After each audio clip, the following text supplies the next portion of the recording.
Houston Astros were coming off a third straight 100-loss season, and in certain circles, optimism was waning. But just 3 years later, the Astros celebrated their first World Series title. In 2017, the White Sox began their own aggressive rebuild, trading for top prospects that are already paying dividends at the big league level. Ricky Renteria's team tonight looks into the mirror and the future with the defending champs in town.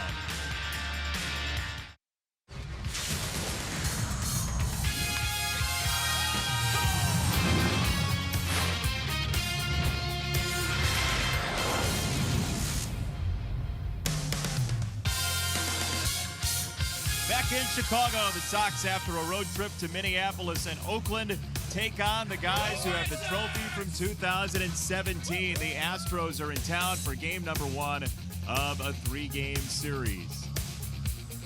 Thanks for joining us once again. Jason Benetti, Steve Stone along with you. The Astros have the top rotation in baseball, a team ERA sub 2.5, and Justin Verlander, our old nemesis, is part of the reason. Going on a winless road trip, coming home, and you got to face that guy. And that guy right now is throwing the ball as well as anybody around. And take a look at Justin Verlander. He's overpowering. He has made no concession to the aging process whatsoever. But he has learned to take a little something off, and it's held him in good stead. 11 strikeouts last time out in 8 innings. Battling with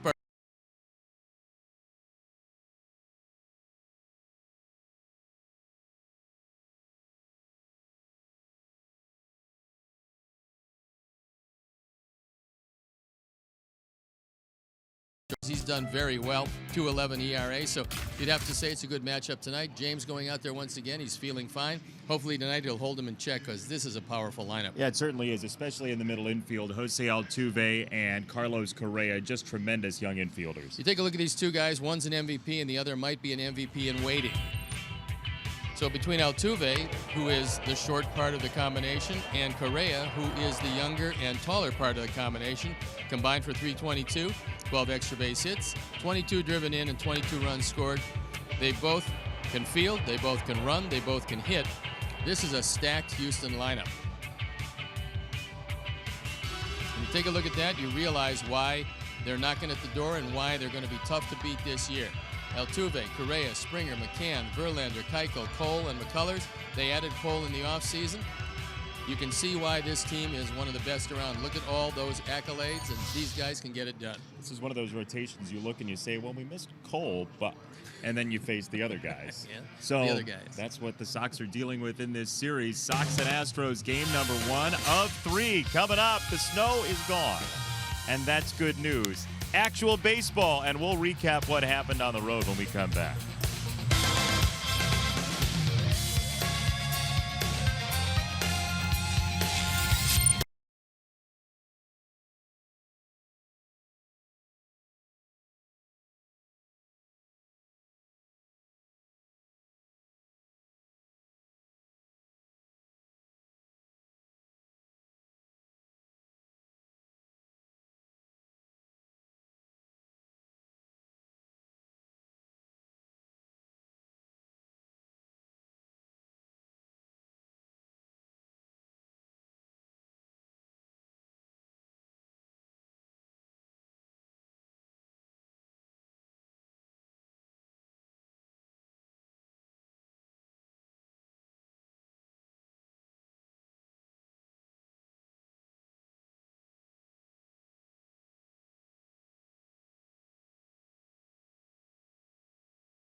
with Houston tonight at Guaranteed Rate Field for his night game at home this year.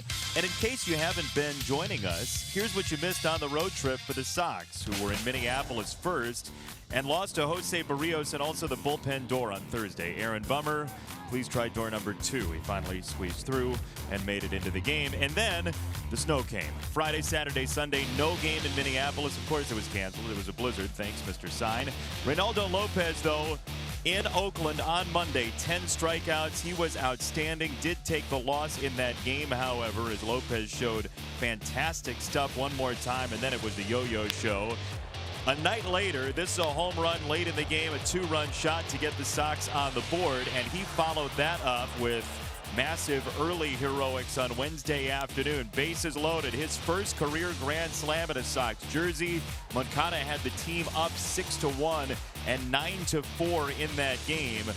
Oakland eventually came back to win. However, Yoan Moncada's defense was sterling as well, saving a run late in that game. Sox and Astros, game number 1 of 3 is on the way from 35th and Shields.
Toyota, tested, trusted, Toyota. Toyota, let's go places. Blue Cross and Blue Shield of Illinois. Through it all. By Lexus, who encourages you to experience amazing. And by Miller Lite, the original light beer. Miller Lite, hold true. Welcome back to Guaranteed Rate Field. Sox and Astros, game number 1 of a 3-game series. Thanks for joining us with blue sky overhead. James Shields to the hill, and here's the lineup for A.J. Hinch in his 4th season as the skipper of the defending champion Astros. It's brought to you by the Webb Auto Group. Springer at the top, then Jose Altuve, Carlos Correa, Josh Reddick in the 4th position. Yuli Gurriel coming back from a hand injury is 5. Alex Bregman at 3rd. Brian McCann catches the veteran. Marwin Gonzalez, the Swiss Army knife for them, and then Derek Fisher in center field. The defensive setup for Ricky Renteria and his White Sox, presented by UI Health.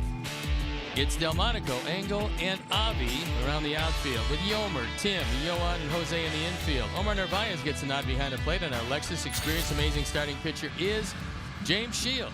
You saw him on the mound last in Oakland. So we got the last decision for the Sox, hoping to get one on the positive side tonight. The umpires for the game tonight: Laz Diaz behind the plate, Andy Fletcher's at first, Manny Gonzalez at second, the crew chief Jeff Nelson is at third. So the wind has died down somewhat, but what little there is blowing straight out, meaning it's a hitter's night here, although it is a little chilly. Astros come in with a batting average very similar to our Sox. So we're ready to go. I'm ready to go, and Jason Benetti, I know, is ready to go. Let's go ahead and do it. First game of a 6-game homestand against the American League West, and James Shields with his first pitch in 2 days misses with ball 1, and we are underway. Shields, who you mentioned, threw 28 pitches in that finale on Wednesday, took the loss out of the bullpen, but it was Shields who said he wanted to start this game as Tim Anderson handles the first ball in play. Springer is out and 1 down. If Shields is not hospitalized, he will take the baseball. I mean, that's what's characterized his entire career. And whether it's good or bad, whether it's in and out, up or down, James Shields will take the ball. And there's a premium on that in the major leagues. Pick up the innings, get your starts, take it. The manager knows he doesn't have to worry about your spot in the rotation. And James Shields has, almost without exception, filled that role. Shields to Altuve, the MVP last year. This Astros team has certainly been buoyed by the pitching, and you imagine the hitting is going to follow along, as the Astros haven't been bad at the plate, but the pitching has just been otherworldly. Well, the pitching is leading by a wide margin in ERA. 2.45 ERA after 20 games. That's very impressive. You also look at 140 hits and 179 2/3 innings. That's for the entire pitching staff, so they've been wonderful. On the ground, Moncada ranging over to smother it and throw out his counterpart. That one took the strange hop on the mound. Yoan went to his right, almost overran the ball, and then had to reach back to get it. So a good play. Altuve hustling down the line. You see it hit high, and then it takes almost an abrupt left turn. Yoan stays with it, makes the play at first base, and quickly 2 up, 2 down. This is a good play because the ball was redirected. You cannot plan for that. You have to adjust. He planned to go to his right. He adjusted back to his left, and he made the play. So 5 pitches for Shields, and Moncada cuts down Altuve to bring up Correa with the bases clear. Correa dealing with a shoe issue for the moment. Is it a 3-day shoe issue, hopefully? A little shorter than that. And he takes out of the zone, ball number 1.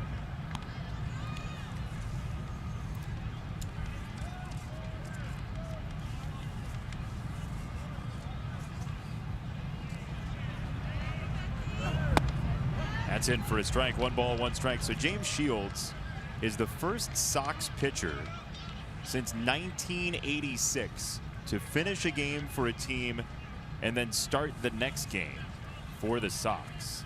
Gene Nelson was the last to do that back in '86. There was similarly an off day in between. It was actually only about a week later in April that year that Gene Nelson did the same thing, going 1 1/3 to finish a game on April 27th, and then 6 2/3 the next game.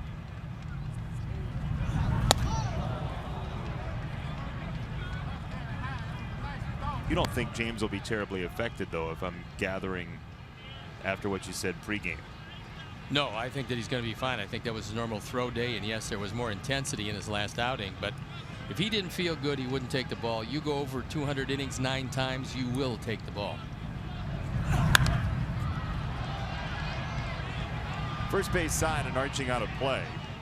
2-2 on Carlos Correa, the Rookie of the Year back in 2015 in the American League, and he just gets better and better. Well, there's no doubt that A.J. Hinch helped his development as a run producer, because he wasn't that kind of guy when he came up. Had a very good command of the strike zone. A.J. Hinch, the manager you're looking at right now, said, look, I'm going to put you in a run driving in spot. And when I do that, you're going to have to expand that zone a couple inches outside, because he drew a plate for him, then drew a line to the outside part of the plate. He said, I don't want you taking that pitch. You're not on to walk. You are in the lineup to drive home runs. And he's going to be a prolific run producer when he figures it out even better than he is now. That's right down the middle. Strike 3. Shields aces Correa, who didn't pull the trigger, and it's a 1-2-3 first for James.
Hyundai's at the best price. Go to webcars.com. Moncada once again at the top. Jose Abreu in the 3 spot has demolished Justin Verlander over the course of time. Castillo, DH is both catchers in the lineup today for Ricky Renteria. The defensive setup for the Astros, presented by UI Health. Here's how A.J. Hinch throws them out there. It's Gonzalez, Fisher, and Reddick left to right, with Bregman, Correa, Altuve, and Gurriel in the infield. Brian McCann, the venerable catcher behind the plate, and our Lexus Experience Amazing starting pitcher is Justin Verlander. Beaten the Sox 20 times. He's 2-0 this year. His ERA, a paltry 1.35. This is 5th start, and he is nothing if not durable. He is top 40 all-time now in strikeouts by pitchers in Major League Baseball. He's 3 away from Sam McDowell in 38th place, and he's trying to track down Jim Cott. He would need 11 for 37th place. What he's always been able to do is elevate the fastball. He was elevating the fastball before it became fashionable. He's been around a long time, and he's been around a long time because he's smart. He's always had a great arm, but that's not the whole package. He's got great pitching acumen. He can move the ball around. He can change speeds. He can dot every corner you'd like to dot and pitch up, down, in, and out. He's just an overwhelming pitcher. Out of the state of Virginia, Justin Verlander by way of Old Dominion. Former Tiger who, when you look at what he's done, his last 12 starts, he's won 9 straight decisions. That's pretty impressive. That's in the regular season. 2 balls and 2 strikes on Moncada, who we showed you before the break. His grand slam in Oakland on Wednesday, the 2-run homer on Tuesday, and it seems as though Moncada's starting to hit the ball even harder than he was previously, which is tough to do. 2-2. Fastball at 95, 1 down. Not going to be able to catch up to it up there. And Verlander, who 11 times has gone over 200 innings, pretty much intent on doing that once again. You know, when you look at this starting lineup, and everybody would like to forget Charlie Morton, because he is number 5 in the lineup, and yet number 5 is 3-0. So when your number 5 is 3-0, got yourself a pretty good ball club, and Morton is quite a pitcher. Yeah, when you're 3rd in your rotation in ERA and you're in 1-3 or so, there is something going on. It's unreal. All right, time now for Lowe's whole team together. And we show you the Astros starters' ERAs. It's pretty amazing. McCullers has had some arm difficulties. When not, he might have the best stuff in that rotation, just overall stuff-wise. The rest of the guys are just overwhelming. And they took an embarrassment of riches with them when they got Verlander at the end of last year. They added Garrett Cole to that rotation. Now it's pretty tough to find another 5 can compete with these guys. On a breaking ball, it's a pop-up foul territory. And a basket catch by Gurriel at foul ground for out number 2. Almost dropped out of the basket, but he did secure it. Comes over. He's getting a little help. You can get a whole lot of help if you're going toward your dugout. Ball almost pops out and rolls back in. And there is the help. Yeah, if you're going the other direction, you're not going to get as much assistance. No, they're going to let you dive into the dugout and then pick you up graciously. Will they even do that? Yeah, graciously, after the fall. 2 down for Abreu from Verlander, and you saw the numbers when we flashed the lineup. 5 home runs career for Jose against Verlander. You know how you can tell you're really good? How's that? You got 12 pages in the media guide. 12 of them. I had a page and a half, and it took up a picture for a page, so you got a half page. Well, 3/4 of that was your forehead. Well, now it is. Can't believe you'd besmirch all of the work done by so many surgeons to glue this stuff back in. 1-0 on Jose. 2 down, bases clear. First inning.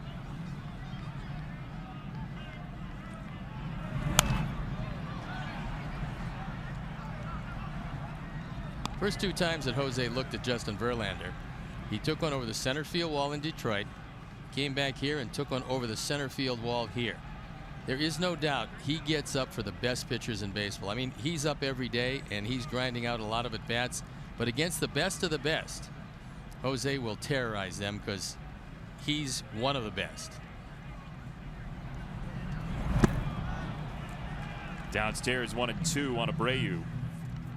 Now, Justin Verlander, you look at the strikeout numbers, 24 and 50 for his career, 2,450 strikeouts for Verlander. And we were talking about it the other night, and you're pretty adamant that he is the ace of the staff, but I'm a little more giving to the rest of the guys. So who would you say is the ace of the staff?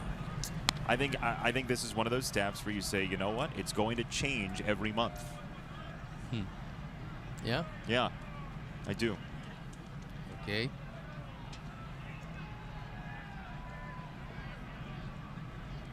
I say not really, but okay. Not really, but okay.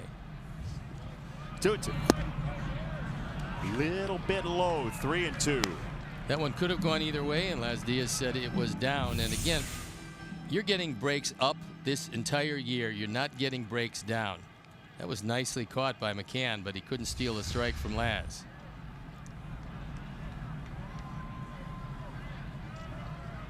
Three and two. Chop foul. Ideally, what you'd like to do is get Justin Verlander to pile up the pitches. But then you realize he's made 4 starts. He's averaged just under 7 innings per start. So he's going to hang around for a while. Doesn't matter how many pitches he uses.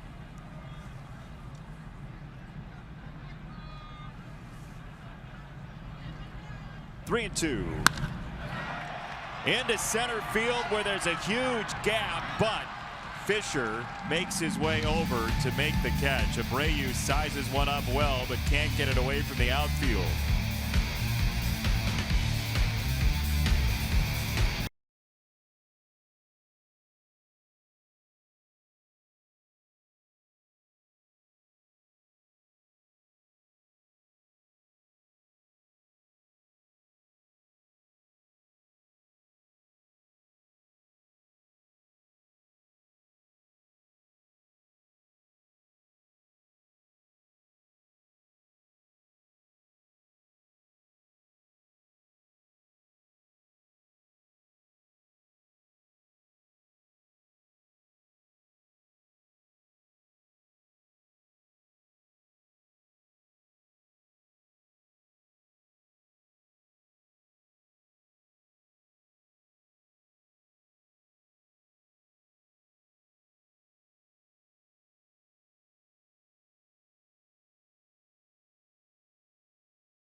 Game. Who do you think it's going to be? You called it the other night. Well, even though he lined out, I have to go with the big man in the middle, Jose Abreu. You think he'll do something to turn this game at some point? I just think he sees Justin Verlander very well, and that first at bat is every indication that he's on most everything that Justin throws. You're hitting .400 against a pitcher. You've hit 5 home runs against him. You're seeing him pretty well, especially a guy with the stuff of Justin Verlander. Yeah, it's time to bundle up here tonight. There have been so many games this Major League season either affected by weather or chilled by weather. Very good straight change. And that found Reddick well out in front. Pretty decent start for the veteran outfielder. He's got 4 homers. He's walked 10 times as well. And he's always a good defender, so that's not a problem. In fact, this entire Houston team plays exceptional defense to go hand in hand with the league's best pitching.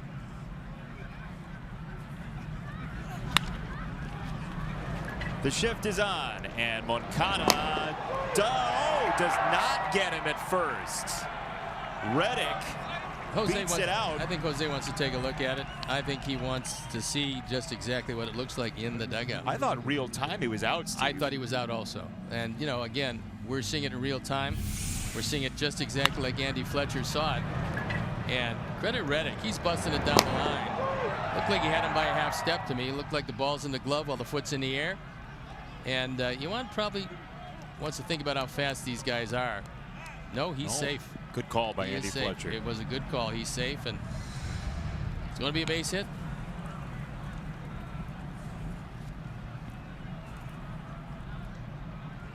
So Reddick is on, and Gurriel is up.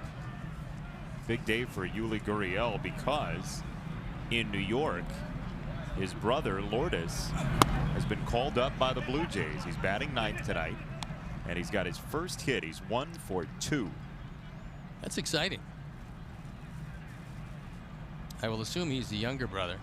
He is. The older brother's on Medicare. Yuli at 33 this year. Yeah, he just drove in a couple of runs actually moments ago to take the lead for the Blue Jays, 5-4 in New York. Gurriel has big power to right center field. Now he will pull the breaking ball.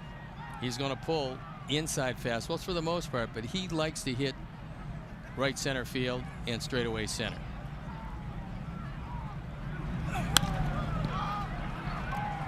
Such as right around there. Right around there, but fortunately a pop-up.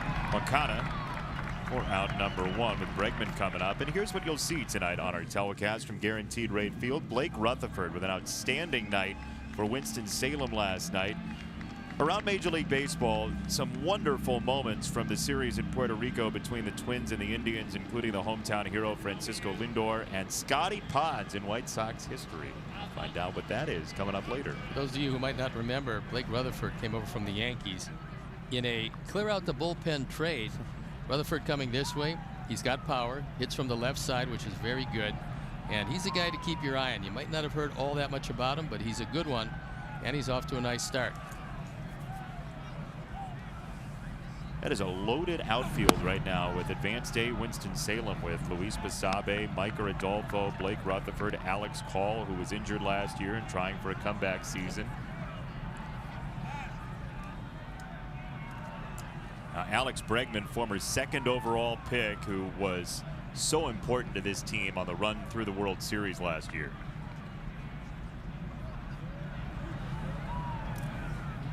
He's a good young player and might not have the star power of some of the others, but he's a good one. He's one of those guys that as the Astros were rebuilding, they were clinging to. A lot of people asked, and nobody got him.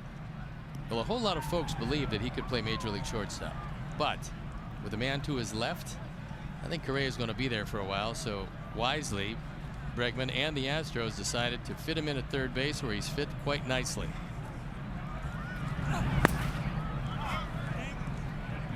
Two balls and a strike on Bregman. Reddick at first, 1 down.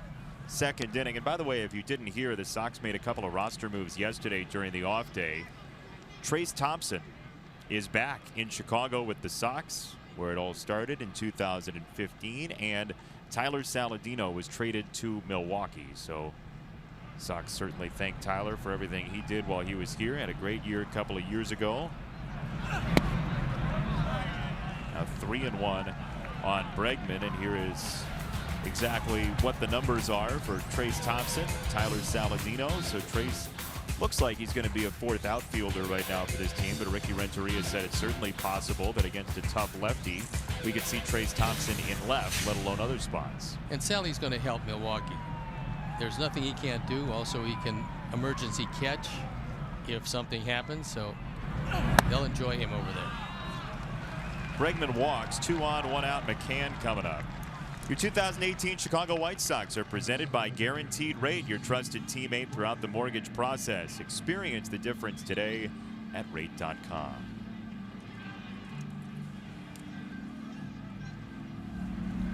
Trayce Thompson back with the Sox after we were just in Oakland, got to see him very briefly, and now after he was designated for assignment, he is here in Chicago again.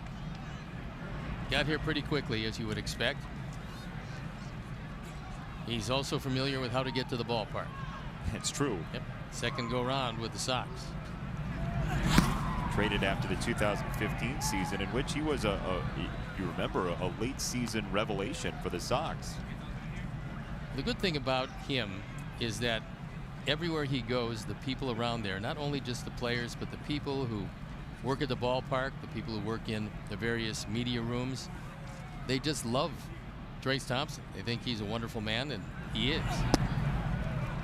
Chuck Garfien got a chance to chat with Trayce before the game, and he'll share with you coming up in a little while exactly what he found out, especially about Trayce's first career home run. A neat story to go with that. Should we give it away, or you want to wait for Chuck? We stole his update on Thursday in Minneapolis, so I think we'll leave this one for him. Okay. That's the least we could do, and of course, that's what we do. It's our goal. 2-0 on McCann. 34-year-old catcher. Bregman at first, Reddick at second. It's called a strike. And now 2-1. Astros off a 4-game series in Seattle in which they allowed 6 runs. Won 3 of those 4 games, and now Houston at 13-7, just a half game back of the Angels in the West. McCann, an ideal target for 2. That's what was on James' mind when he threw the ball away from him. McCann normally is a pull hitter, and he wanted to throw the ball away and try to get him to roll over one. Of course, go inside under his hands. We'll see what the choice is for James. It's outside off the plate. 3-1. Battery of left-handed bats against Shields at the bottom of this order. McCann at 7 is a lefty. Gonzalez, the switch hitter, 8. And then Fisher, once again a left-hander, 9. Eric Fisher had some big numbers in the minor leagues, and he's off to a slow start, but he's a good player. Got a swing and a miss on a breaking ball low and in. 3-2 to McCann.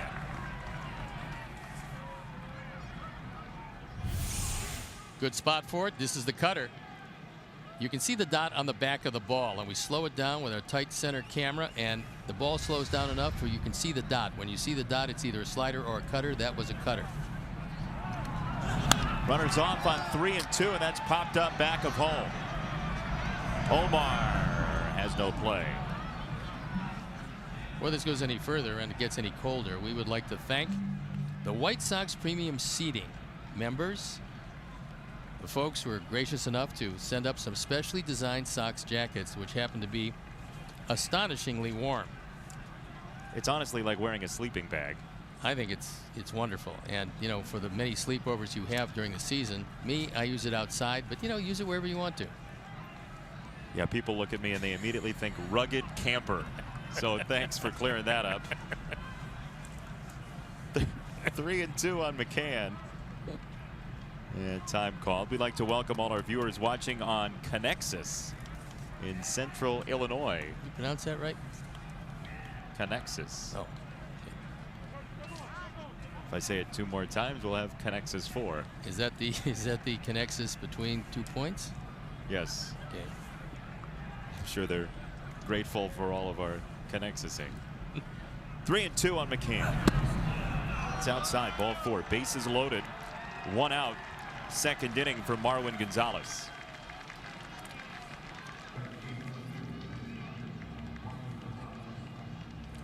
Here's a guy who, over the last 4 years, Gonzalez, as Coop talks to Nick Capra, Marwin Gonzalez has played every position but catcher and pitcher. He's carried a pretty good bat with him. I mean, this guy is more than just a utility guy that's filling a role. He's a guy that is a starter who happens to play a lot of different positions. And last year, he had 303 in 134 games. That was good. Generally hits around 270, 268 lifetime hitter with a little pop. First one, a strike from James Shields, who threw 28 pitches on Wednesday at Oakland as really the final man out of the bullpen the Sox could even think over in that game. And there was the option of pitching Lucas Giolito today and pushing everybody a little bit further back, but James says, no, I want to go on my regular day, even after throwing out of the pen. In the air, short. Engel in his tracks makes the catch, and no tag from Reddick. Bases still loaded, 2 down.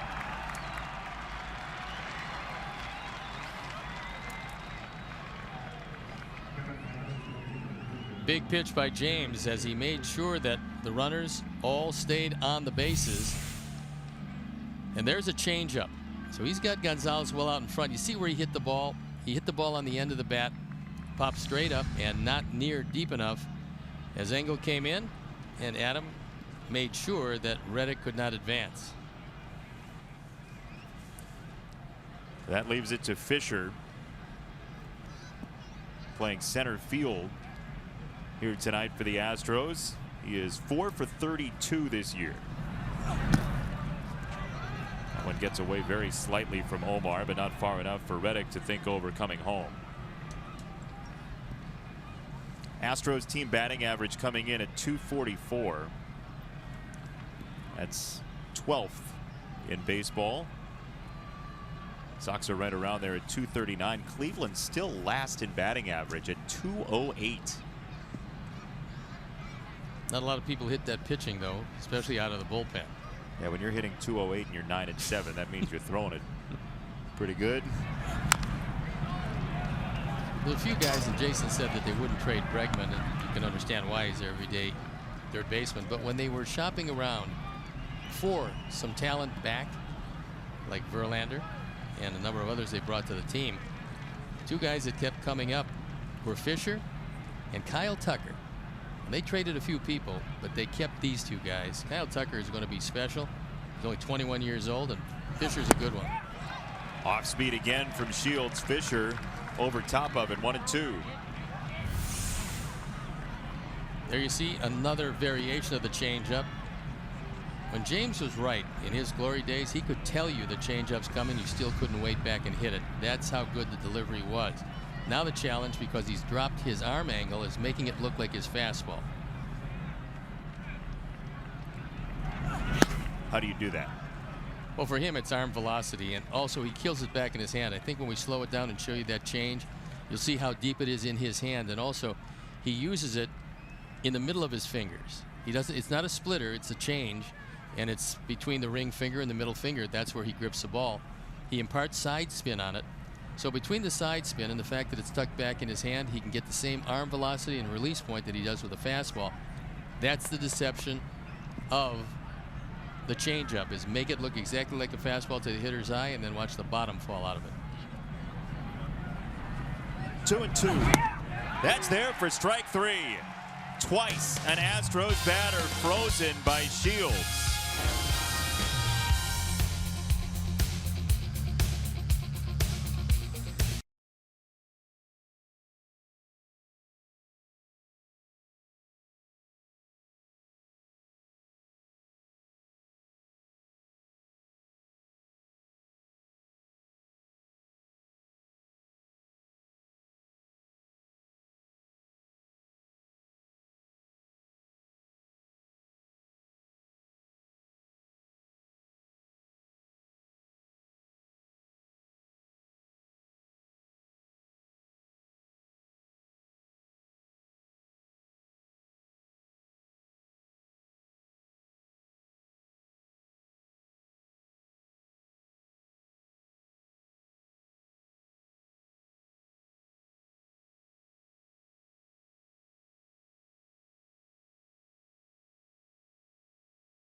your local Wintrust Community Bank. Go to wintrust.com/socks to learn more. Wintrust Community Bank, member FDIC. Those lovely winter hats Sox have been giving away the last couple of seasons. First pitch swing from Nicky Delmonico on a ball upstairs, and he fouls it away. So you would think lefty versus righty, Nicky Delmonico would be in good shape against Justin Verlander, but for his career, he has been deaf to left-handers. Verlander has.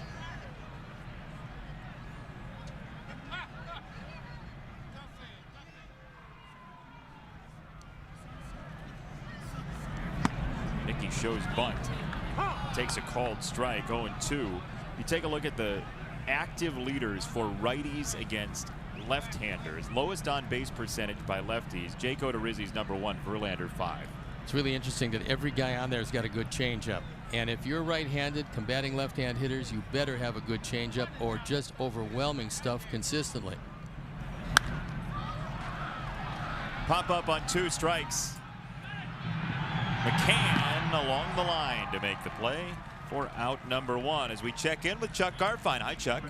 Jason, how are you? You guys were talking about Justin Verlander. The White Sox have seen all sorts of Justin Verlander since he came into the league with the Tigers as a rookie in 2006. And the Astros, since acquiring him, have seen the very best of Justin Verlander. Look at his not career numbers, look at his numbers with the Astros. He's 7-0 with a 1.19 ERA.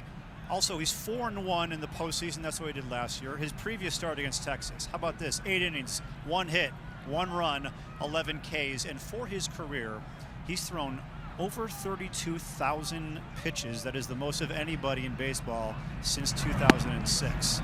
So there's a lot of mileage on that arm, but it still seems like he's got plenty left in the tank. So I suppose, Chuck, you think that's good? I think it's pretty good. That's Hall of Fame-esque. I just want to find out if you thought it was good or not. Well, Steve, you said it earlier. He doesn't have the same velocity on the fastball, but he can still ramp it up there. When he needs it, he's got it. They call it keeping it in your back pocket. He started doing that 6-7 years ago, where he still had 98, 99 miles an hour. But he just didn't show it to you until he really needed it. He would routinely start pitching at 92, 93 and stay there until he got in some trouble. Then he would show it to you and throw it by you upstairs. But to go with that big curveball and a good change, you can't guess along with him. He got too many pitches in too many places.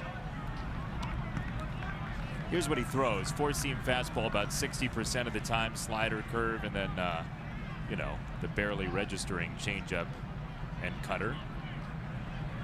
So far this season, that is. I mean, his changeup numbers for his career are about 13.5%. Yeah, he just hasn't thrown it much this year. Right. Well, he hasn't needed it. He still has a fresh arm, and he's still going Powder River with everything, and there's an example of it. That was what you said right there. 95 to the corner. Yep. Good luck. Perfect pitch. He set him up for it. You see where McCann wants it? Exactly where Verlander throws it. Framed well. I mean, that was just a perfect pitch, and sometimes the hitter just looks at it, walks on back, because the pitcher in that at-bat was better than you were. 2 down for Sanchez. Yolmer at 269. On base about 32% of the time. And he takes strike 1. Justin is certainly filling up the strike zone tonight. You got to hit that fastball. If he's going up there and throwing first ball fastball, you don't want to get him to the curveball straight change situation because he's just too tough. You're saying from both the left and the right hand side? Doesn't matter. Yeah. Because from the right hand side, you're going to see that big curveball. The left hand side, you're going to see either a cutter or a bigger curveball. You know, he throws it more over the top, most likely to left-handers than he does to right-handers, where he wants a little bit of that side spin to move the ball away from him as well as down. He's also mastered the art of the long hold to get the batter out of rhythm. He can do that. 0-2. Comebacker Verlander throws out Sanchez, and 6 up, 6 down for Justin Verlander so far tonight.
With a day of reflection, what do you take from that last game in Oakland?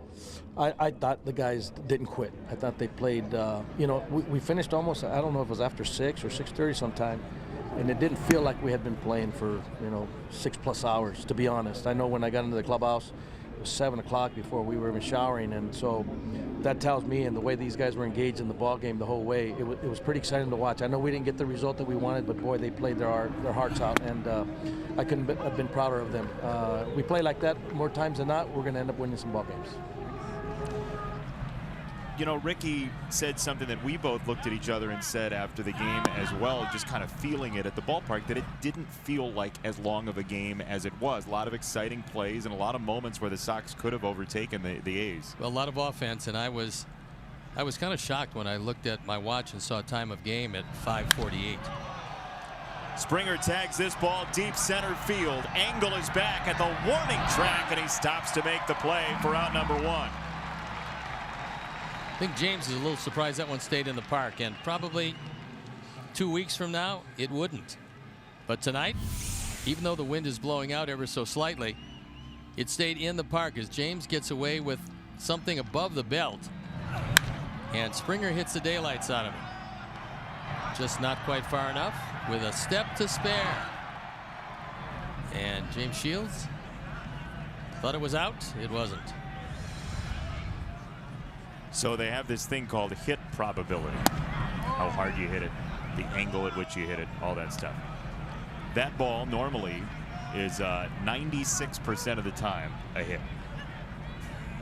It wasn't then, but it normally is. Fell into the 4%. Got you by the 4%. There You you can use go. that catchphrase with your friends at home if you care to.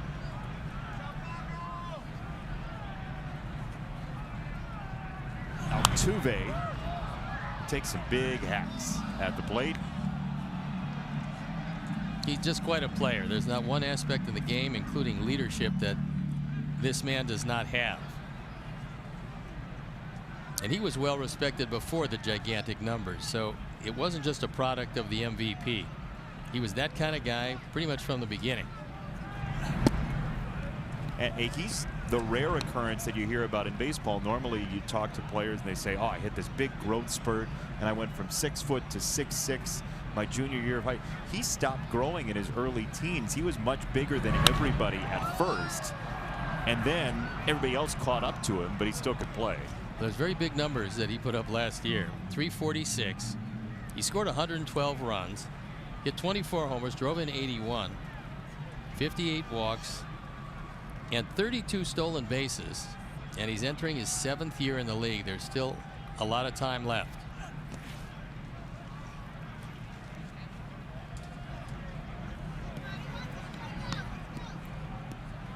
(3-2) to Altuve, who's won 3 batting titles already, 2014, 2015, and last year. That's pretty impressive. I mean, we've talked about it at length. This league normally figures you out one way or another, and Altuve keeps rising above. End of the bat, Engel for out number 2. James Shields' first inning strikeout against Carlos Correa is our fast pitch of the game, powered by Xfinity, America's best internet service provider. Right down the pipe. Frozen. Pretty good guy to freeze. Hitting .299 this year, hit over 300 last year. Same amount of home runs as Altuve, 24, but in fewer games. He drove in 84 to Altuve's 81.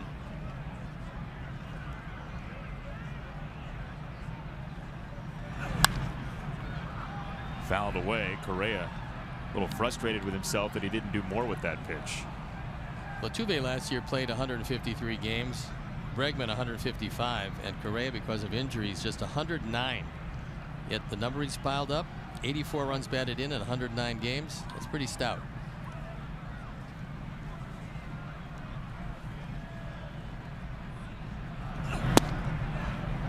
That fades inside. 1 ball, 1 strike from Shields to Correa. It's hard to believe he's just 23 years old. Well, we've been hearing about him for so long. Finally, he is here, and take a look at people who dabble in futures. It's a pretty good one to have right there. Oh, yeah. Yeah. Give me one of those futures that expires in 2025 on Correa. Here's strike, 2-2.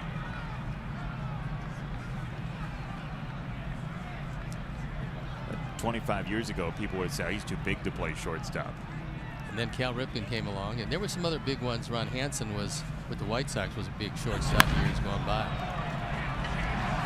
Into center and down, Correa as the second hit tonight for the Astros. Hey, White Sox fans, join us as the Sox take on the Astros tomorrow night, 6:10 p.m. First 15,000 fans get a White Sox quarter zip pullover presented by Guaranteed Rate, your trusted teammate throughout the mortgage process. Get started today at rate.com, and to buy tickets, visit whitesox.com right now. So Correa the hit, Reddick the batter.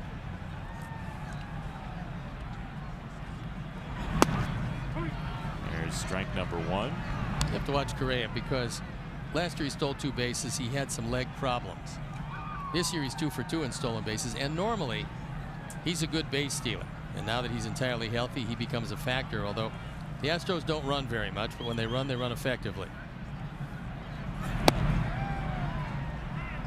A.J. Hinch, in his second go-around as a manager in the major leagues, has really acquitted himself extremely well. I know that goes without saying World Series wise, but he is well liked in that clubhouse and also well regarded by managers around the league. I talked with him about his first go-around with the Diamondbacks. He was 34 years old when he took the helm. And we'll tell you more about that when we come back, we think. And there it is. I mean, we will tell you. We just thought that it was going to be the final out. No score, bottom 3 minutes.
They started making all the trades that they did was in the bottom 10% in Major League Baseball, 27th to 26th through 2011. Then the farm system rankings started to build. There was still some losing, a lot of it in 12 and 13, 3 straight 100-loss seasons.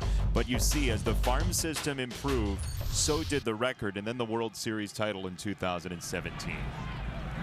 So if you're looking at what the Sox are doing as it stands right now, the Sox farm system has shot up in the rankings thanks to what Kenny Williams and Rick Hahn have done in terms of building the farm system once again. And the hope is that the Sox are on similar trajectory. Into left, Marwin Gonzalez. What say you, Steve Stone? I think it's very similar to both the Astros and what the Cubs did on the north side of town. You have to take a few steps back to take 3 or 4 steps forward. And it takes a while, and it's painful, and it's a lot longer than all the fandom would like. But I think the Sox fans have realized and bought into the fact that in order for sustained excellence, in order to be competitive each and every year, you're going to have to do exactly what the Sox did. Rebuild your farm system, make some trades, and eventually, not now, but eventually, bring in a free agent or so to help complement what you're developing from your system and what you brought in trades. And there's Dallas Keuchel, who was in this rebuild, and people forget that he had 2 seasons where his ERA was above 5. I mean, if you want to make the comp to like a Lucas Giolito or Ronaldo Lopez, who came into the league, they've done better than a 5 ERA when you consider what they've done going back to last year. Yeah, they haven't had even the struggles that Dallas Keuchel did at the beginning, and they had the time, the Astros did, to have patience with somebody like Dallas Keuchel or even Chris Davinsky, who initially came from the Sox, but Davinsky had some struggling years in the minors and now has become a big cog in that bullpen. And you see what the Astros did in terms of patience with him. A 660 in A-ball in 2013, part of that inflated by the California League. But then 404, 301, he was pretty good in Double-A, but then he makes it to the majors and suddenly something clicks, and that's what patience affords you in Major League Baseball right now. You don't see it all that often, but you do see guys who will do really well in the major leagues after pedestrian careers in the minor leagues. I mean, George Brett was never as great in the minor leagues as he became the Hall of Famer in the American League. I mean, he was just much better all the way around. So hard work, perseverance, staying healthy all go into the mix. Talent is not debatable. You don't have it, you can't teach it, and you're not going to find it. But all of these guys have a modicum of talent because they're the best players in the world. If they weren't, they wouldn't be here. And Steve, it's easy to look back, but you know, they added Springer to the Major League roster in 2014. They went 70 and 92 that season, and you were talking about A.J. Hinch. He really timed it out perfectly for himself. He got here in 2015. They won 86 games, but it also helped that Carlos Correa came up at that point, and that was really when that big wave of talent was all there, and then they started winning. And now they're becoming a dynasty in the American League West, I mean, at least for a couple of years. The other teams will catch up, but they probably won't catch up this year. I mean, look, there's some very good teams over there, and when you look at what they've done, they've all realized that they got to catch this team. But Houston, not resting on their laurels, went out and added to what was a world championship team, Garrett Cole. Adding to Verlander and Charlie Morton and all the guys in this rotation. Sox and Astros a stalemate so far.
But this is the best. That one right there, you can see in your picture, right in front of Southpaw. It's from the dash, the Winston-Salem dash. Jason, with his own little 2 hands, went down there specifically to bring this back for you. And he actually did go down. When the team got back at about 3:30 in the morning, Jason went to Winston-Salem. That ball's hit well to left field and twisting toward the line. It's a fair ball into the corner. Gurriel is on his way into second base with a leadoff double here in the 4th. Yeah, I was in Winston-Salem for the day. Got a chance to catch up with Dylan Cease and Micah Rodolfo as well, and spent some time in the gift shop too, picking up some dash goodies. This is really nice. I don't know what this is exactly, but it is really nice. It's kind of like a lava lamp. It's a dash lava lamp. Yeah. That is a really strong team down there. They are having, just being there for one day, 6-7 players all told me it is as fun of a clubhouse as they've been in. And Gavin Sheets, who just came from Wake Forest, last year draftee, he said it feels like a college clubhouse in there. Guys are really playing for each other, and that is a credit trickle-down wise to what Ricky Renteria is doing here in Chicago, trying to build a foundational way of playing. But that Winston-Salem team, I defy you to find a minor league team having more fun. Well, they're 9-6. They're in second place, only a game back, so things are going very well for the Dash.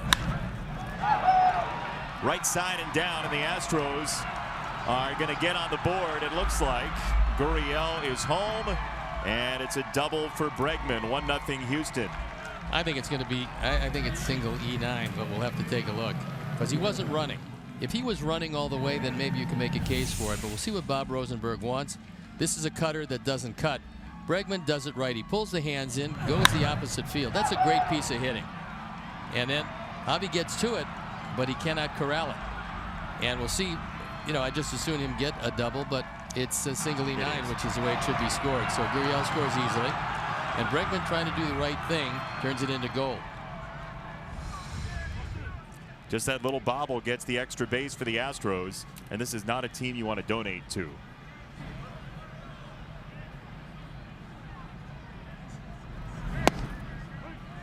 Strike one to McCann.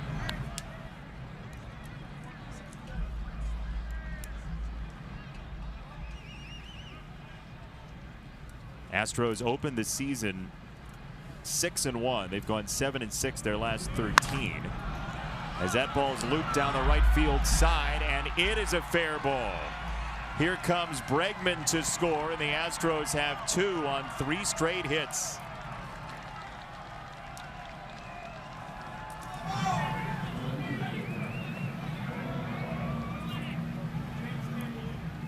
This is about the time where rookie broadcasters, veteran broadcasters, any broadcasters calling a Verlander game this year will say you can ill afford to give up any more runs because he's got 2 already, and so far he hasn't allowed anybody on base. That was a changeup. McCann was able to stay right with it, driving in just his 5th run of the year, but you love a veteran catcher, and he's got a wonderful staff to catch. That's what makes great catchers, by the way. Great staffs? Great pitching staffs. Is that true? Yes, absolutely.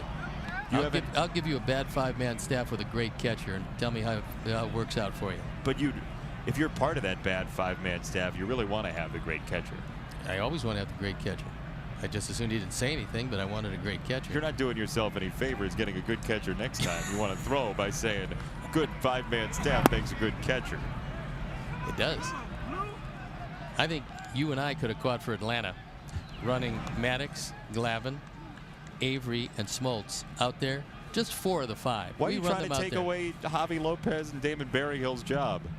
Well, Eddie Perez also. Yeah. And what Maddox said to him is, I want the ball in 2 seconds. Do whatever you want. Get me the ball in 2 seconds. That's the sum total of the contribution. And I'm not saying mechanically, because the catchers, you know, dug balls out of the dirt. Didn't have to worry about throwing out anybody because everybody stole off Maddox. He just never gave up any hits after they did. But yeah, great catchers are terrific for a ball club, but you better have the great pitchers, or the great catchers not going to help you that much. All catchers, please write into Steve Stone at Guaranteed Rate Field. They'll tell you the same thing. No, Who was the catcher that you had that you said, look, or you wanted to say, please just stop talking? Nobody really. I mean, I just, for a while, actually, I called my own pitches. Did you really? Until Rusty Staub, the late Rusty Staub, fine hitter in his own right, certainly, until he picked it up. He was the first guy and only guy to pick it up. Then a few other people did pick it up, and I had to go back to the conventional way of allowing the catcher to call the pitches. So who was the catcher when you went back? That was, I think for a while, was George Mitterwald. A couple of other guys, Steve Swisher, Nick's father. There was a few with the Cubs in those days. That's ball 4. Back to Alex Bregman's base hit. Let's take another look at Alex Bregman because he's trying to do the right thing. Watch this pitch and watch Bregman's hands. Now he's thinking about right field all the way, and this is a cutter. So instead of extension, he brings his hands in. And you can see hitting the ball to right field. It's called an inside-out swing.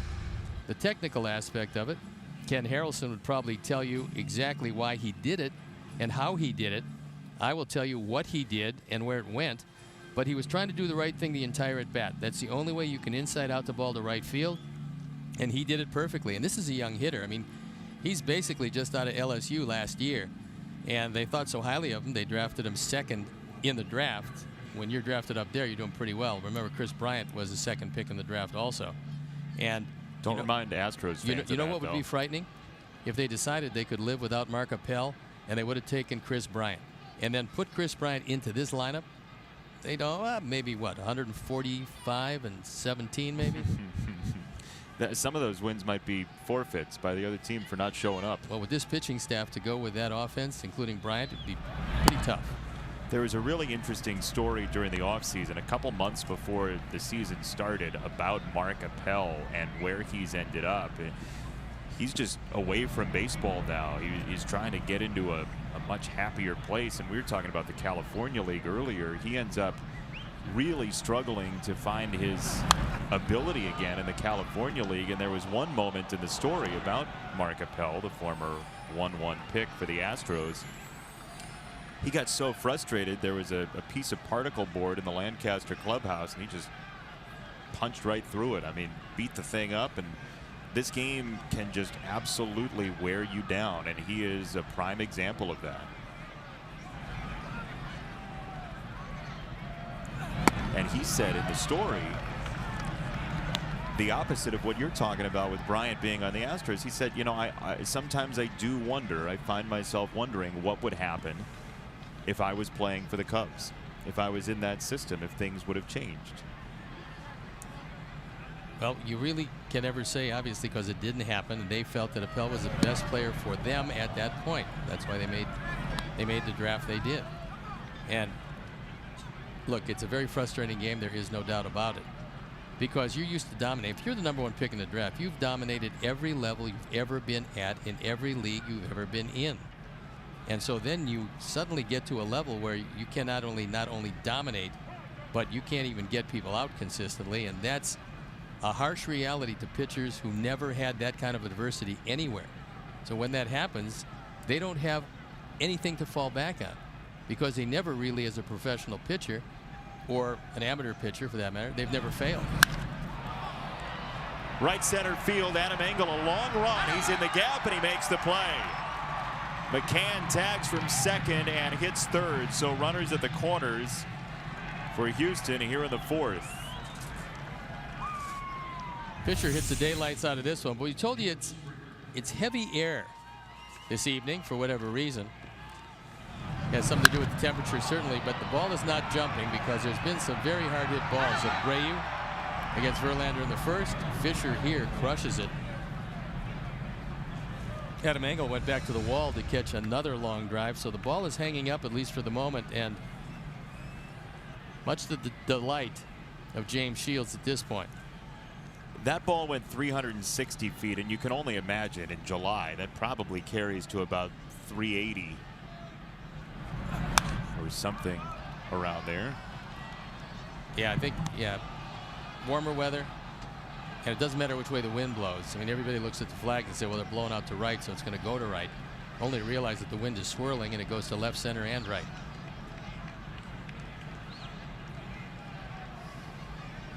McCann at third, Gonzalez at first, and a check swing. No go, says the first base umpire Andy Fletcher tonight. Glad to have you along wherever you might be. Our entire crew. Chuck Garfine's downstairs. Jason Benetti, Steve Stone up here in the booth. And the Sox trailing 2-0 thanks to 3 straight hits to start this inning for the Astros.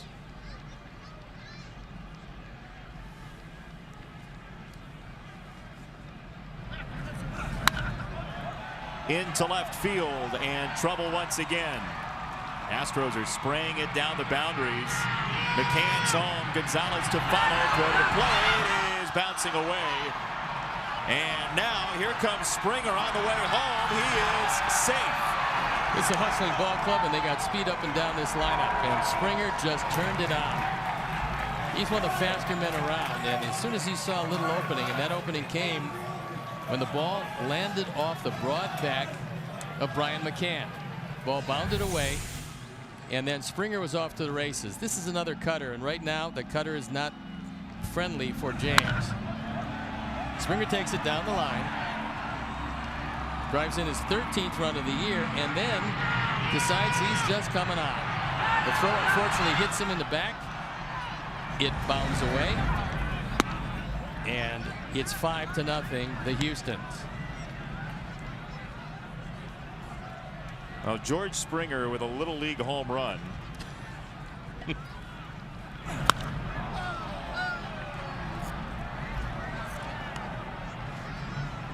His dad was a Little League World Series player, George Jr.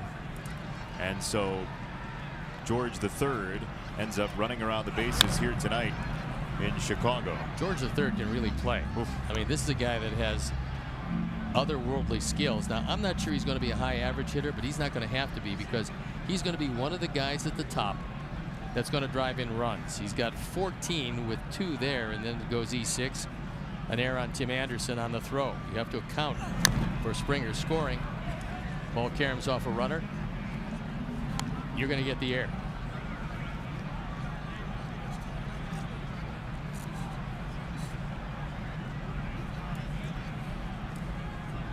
Shields, some deep breaths here. It's been a long half inning for James.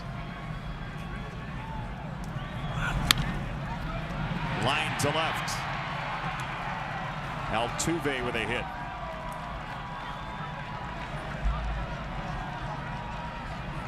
It's a scary team. The scariest part about them is they haven't started to really hit yet. This is more like they're going to hit than what they've hit to this point. They've been in the 240s, but up and down this lineup, they just square it up. They make solid contact. They can run to go with some of that power. They don't have big power on this team, but they will as soon as these guys come together. Right now, the Sox have out homered the Astros 20-18 coming in.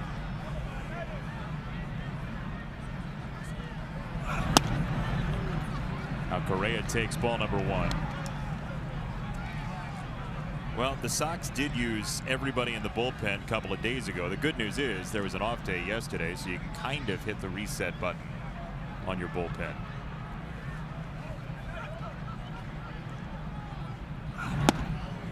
But James Shields is going to give the Sox as many innings as he possibly can. Ricky Renteria is not going to be quick on the hook, you wouldn't imagine, in a game like today. No, and then he's going to check on James, find out how he's feeling. If he's feeling okay, he's going to let him go for a while. Last thing he wants to do with the games coming up for this ball club is empty out the bullpen the first game against a team that can make you empty it out for 3 straight games. Oh, and by the way, the team that's coming in next, they're not bad. That's Seattle. They're coming in, and Don Cooper's going to find out who he wants and how quickly they can get up in the pen. Seattle in for 3 games, all of which, by the way, are different starting times. Monday is 7:10. Tuesday is 4:10. And Wednesday, getaway day, is 1:10. 3 games, 3 different starts for the Seattle Mariners, who come in after Houston departs.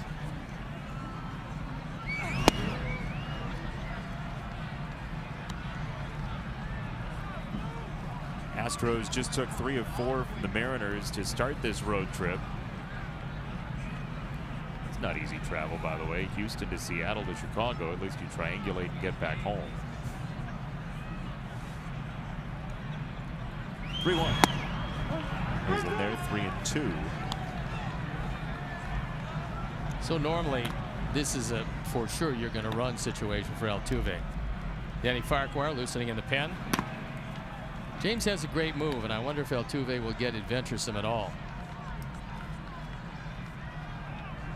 So does James. Yep, he figured he'd give it a try, but Altuve scampers back. Josh Reddick in the on-deck circle. He's had a lot of play with a lot of teams and usually found a starting spot on all of them. He can hit. No doubt about it. And play defense. 3-2. Altuve runs. That's called strike 3. Throw to second base is in time. Moncada got the tag down. And it's a strike him out, throw him out, double play. Altuve didn't like it, but it looks like the Astros won't challenge. Sox get 2 outs for the price of 1 pitch.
Surprise off the prize show. Runs scored in the last Sox game combined with the 2 teams, multiplied by Trace Thompson's teams he's played for since his last Sox stint. Add James Shields starts, including tonight, minus the number of games in this homestand. That's your Sox Math question for today. Hashtag Sox Math on Twitter. First correct answer wins a prize off the prize shelf. Play once, play often, play to win. Yohan Moncada takes a strike. 0-1. There's a story today on the website Fangraphs about Yohan Moncada and something, data backing up what you and I talked about at points. Craig Edwards wrote this story about how Moncada, yes, he does have a high strikeout rate, but he also, unlike most players who have a high strikeout rate, is very choosy at the pitches he swings at. And there's a lot of data there, and you can read the story if you want, but essentially the conclusion is Moncada is the rare combination of somebody who, at least right now, early in his career, is striking out a bunch, but also does have strong command of the strike zone. It's simply that he is swinging and missing at pitches that are in the zone more than the player kind of in that group. Well, I think anybody who's hit for a living will tell you, as Ken Harrelson has told me many times, that the hitter is going to come into a zone very similar to a pitcher, maybe around 26, 27 years old. Moncada's 22. So the pitches he's missing now are pitches that he's going to hit in the not too distant future. He's going to lay off that pitch because nobody can catch up to 95 just under the chin. And exit velocity, he's got it in abundance right there with his countryman, Jose Abreu. That's highest average exit velocity this season in Major League Baseball. Minimum 25 batted balls. Pretty impressive for a guy that's just starting out on what should be a meteoric rise. Breaking ball just missed low, 3-2. Well, Verlander probably will go back to the face-high fastball. Well, let's say letter-high fastball, and then he's going to dare Moncada to either lay off or hit it hard somewhere. We'll look in at McCann. And he wants a breaking ball. He missed inside, ball 4. First base runner for the Sox tonight is Moncada, showing that command of the zone, ball 4. Friday, May 4th, come see the Sox take on the Twins, 7:10 p.m. All fans are invited as well after the game to stay for a spectacular postgame fireworks show presented by Magellan Corporation. Get your tickets today by visiting WhiteSox.com or calling 866-SOX game. That's the 11th walk for Yuan. That ties him for Matt Davidson for the team lead. This team doesn't walk too much. In fact, that's walk 53 this year. Conversely, on the other side of the equation, the Astros walk a lot, and they're going to do that more and more. That helps them put rallies together. Entering play tonight, 77 walks, was tied for 4th in baseball. The Nationals being number 1 with 90 this year. Well, the Astros have picked up 3 more tonight, so they're sitting right there at the 80 mark.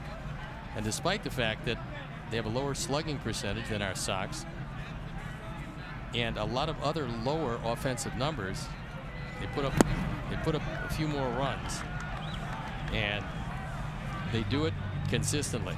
Sox came in, they scored 62 runs this year. Astros now scored 93. That has a lot to do with putting guys on base via the walk without having to hit the ball safely.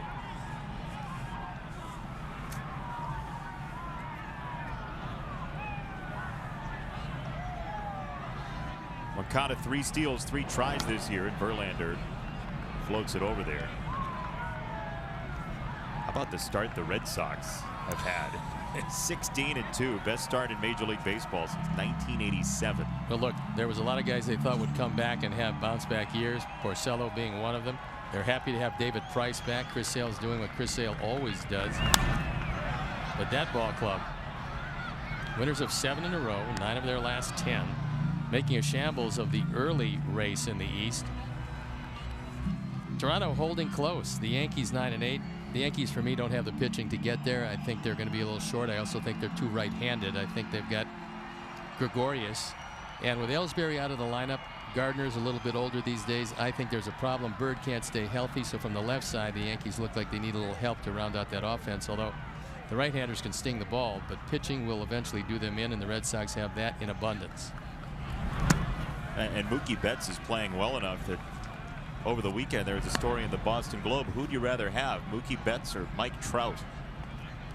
Whoever thought anybody would be comparing anyone to Mike Trout? No, I mean, if you look at the numbers, you look at their body of work this year, of course, then you'd say, well, you know, you might want to go with the man in Boston. However, overall, give that choice to 29 other general managers and see their pick. How many you think would take Mookie Betts? 1. Dave Dombrowski, who's already got him. You sure he wouldn't take Trout if he was starting over and there was truth serum involved? Oh, well, that's different. No, right now he would tell you that Mookie Betts is a guy that I want in my outfield because that's the guy he has in his outfield. Yeah. So, love him, but I mean, they're both truly supremely talented players.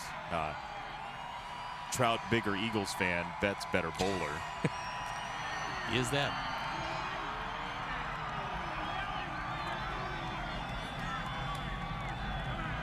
3-2 for Robbie.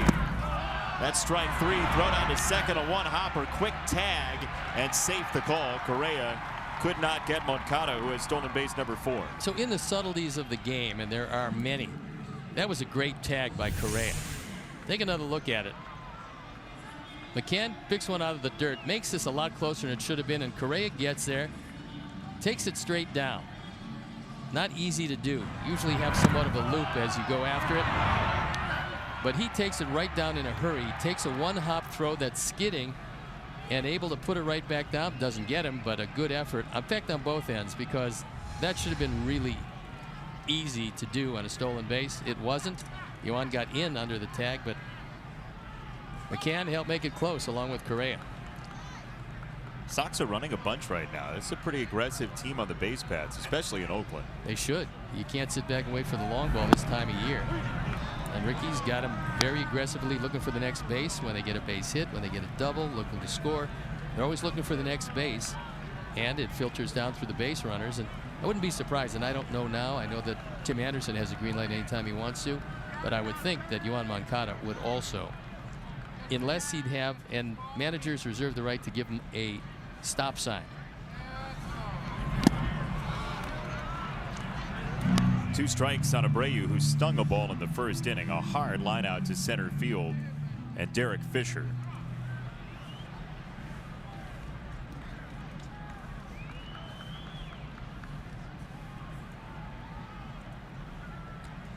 Astros with a 5-run top of this inning.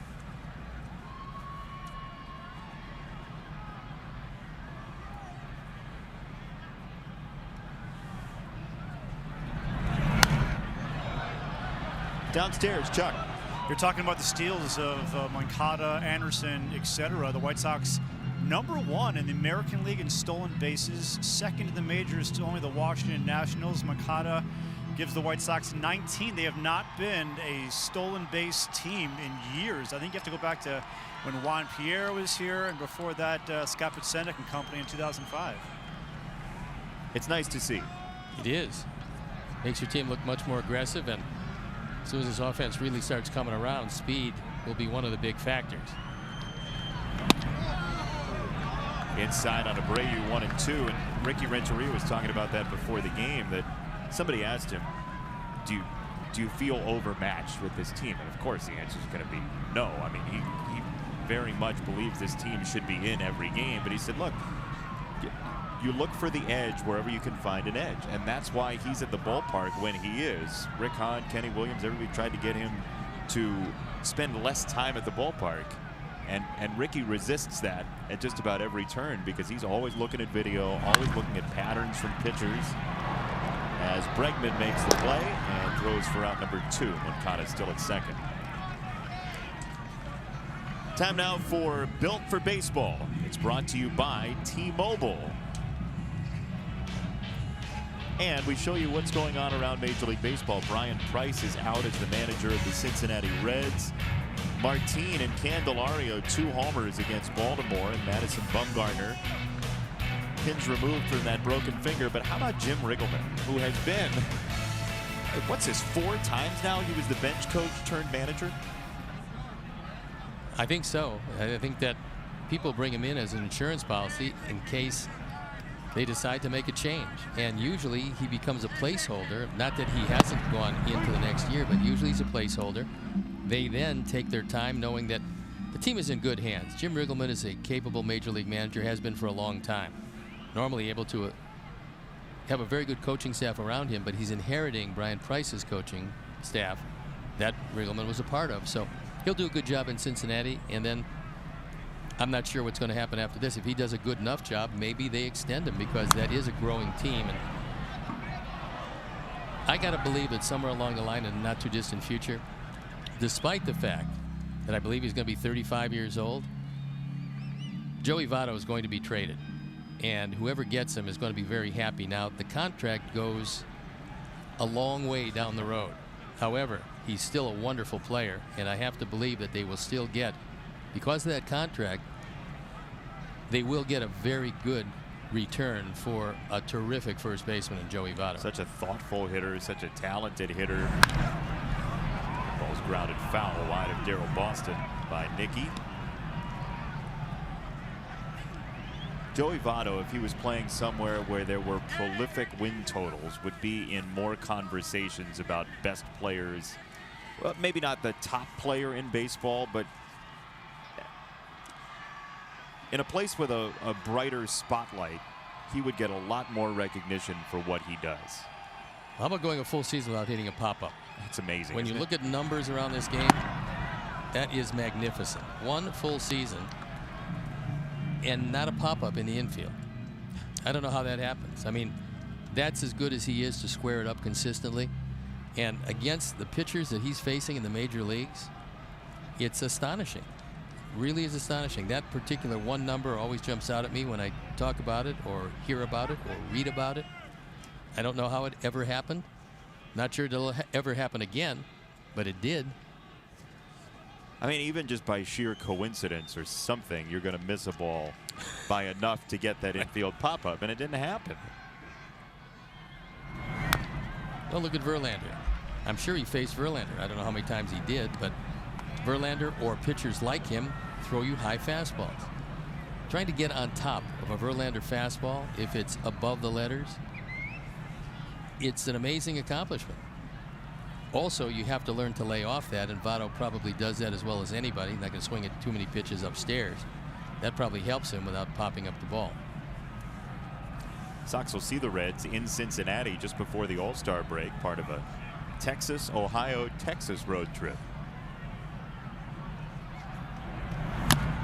Get a lot of segments for that on your mileage account. Hey, Sox fans, be sure to check into Guaranteed Rate Field with the MLB Ballpark app. For your first check-in this season, you'll get a free White Sox hat presented by Coca-Cola. Download the MLB Ballpark app through the App Store today. Free hat. Just check in. It's easy. 56 pitches so far for Verlander. 4 strikeouts, 1 walk, no hits.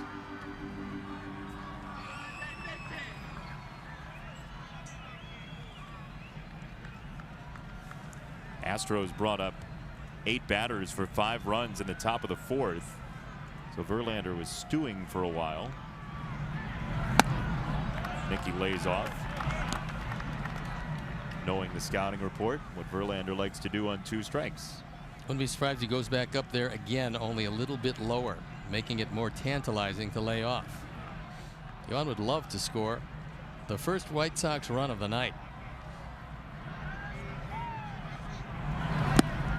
Breaking ball inside, 3-2. Here's Wellington Castillo, who's DHing today. Davidson, Thompson, Garcia on the bench.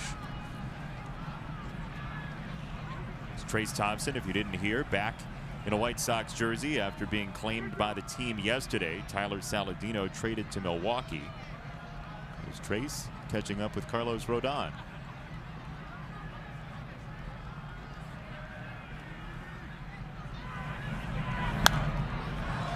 Pop-up foul.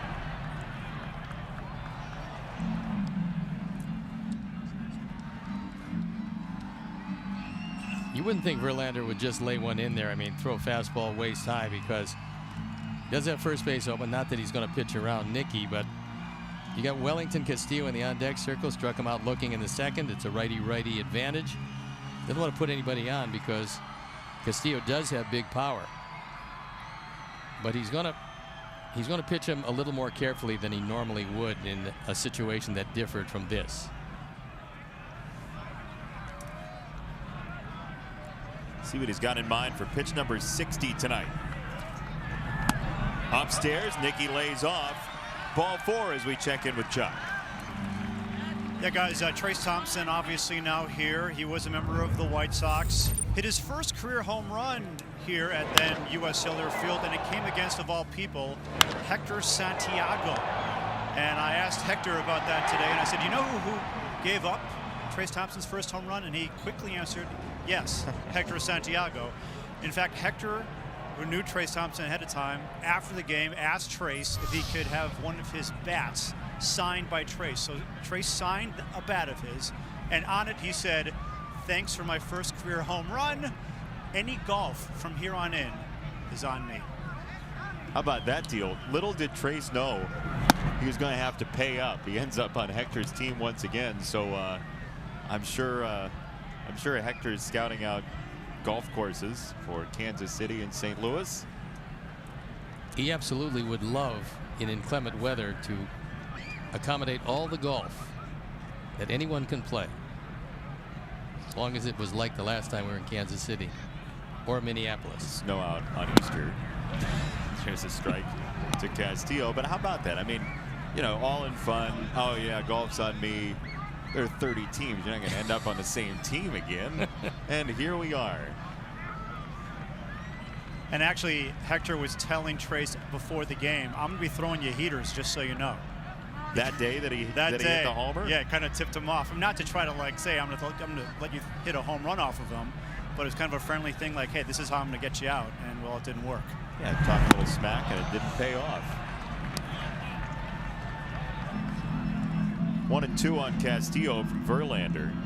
A little bit different approach to Castillo than it was to Nicky Delmonico. He was going to make sure that if Delmonico did hit the ball, he was going to have to hit it up and out of the strike zone.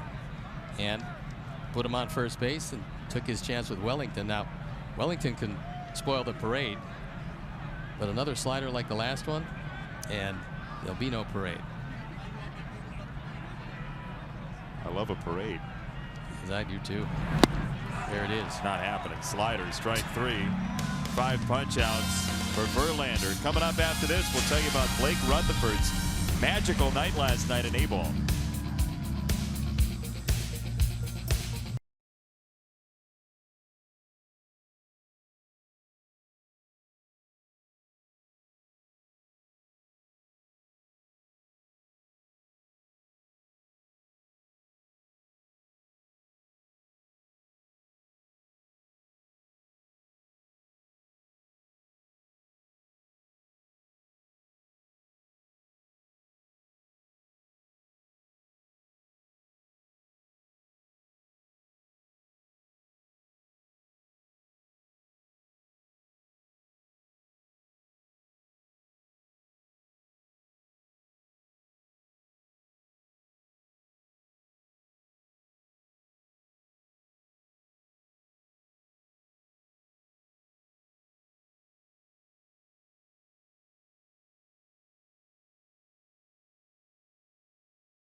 Blake Rutherford, 4 for 5, 4 knocked in for the Dash, who won against the Advanced Day Red Sox 9-5. Rutherford entering play today at 404.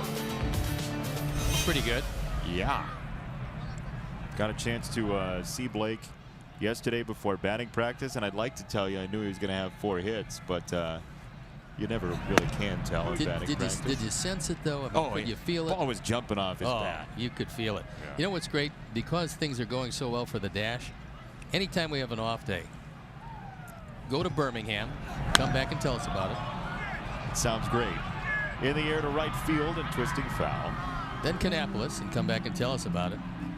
The Advanced Rookie Great Falls Voyager, and then come back and tell us about it. They haven't started yet. But still, when they do, then wait a little bit when it gets a little toasty and go to the Arizona Rookie League White Sox baseball factory down there that is Glendale and Camelback Ranch. So you think every off day I should go to an affiliate? Yes, because you can tell us firsthand how Blake Rutherford's of the world are going to do. Back door to the outside corner, strike 3. Reddick goes down. And by the way, Michael Kopech pitching tonight for the Charlotte Knights. 5 innings, 6 hits, 3 earned runs. He struck out 10 at Indianapolis, just down the road a piece. And we're talking about a very small step from the major leagues at AAA. Michael Kopech has everything you need to be successful here, except a few more innings under his belt, some pitches, some situations that he'll have to face up here. And then, if the arm holds on, and I assume it's going to, there's a real good chance. And I'm not saying it's anytime soon, but there's a great chance that we will see him mean, and you know, it's just he's got that kind of talent. He's got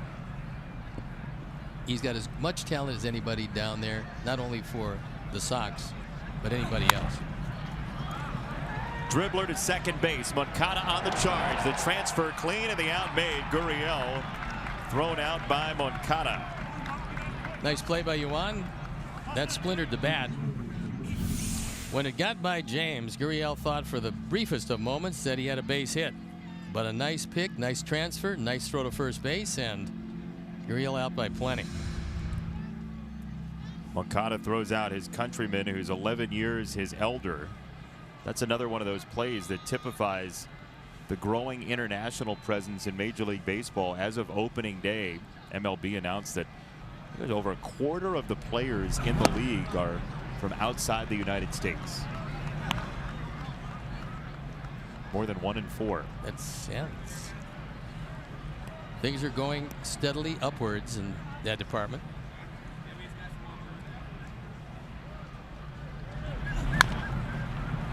Fouled away by Bregman, who was one of the major culprits in that 5-run fourth. RBI single to right. He also scored a run. George Springer, a 2-run extra base hit as well in that 4th inning.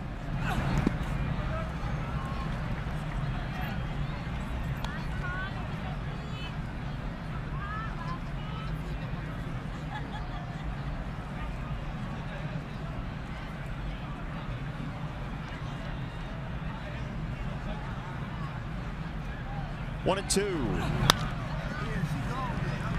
Tim at short is on target for out number 3. James Shields with his second 1-2-3 inning. Back to the offense. Bottom 5.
Don't have your updates planned, evidently, because we keep stealing people's updates. We did it to Chuck on Thursday of last week. Poor Layla. But it's the least we could do.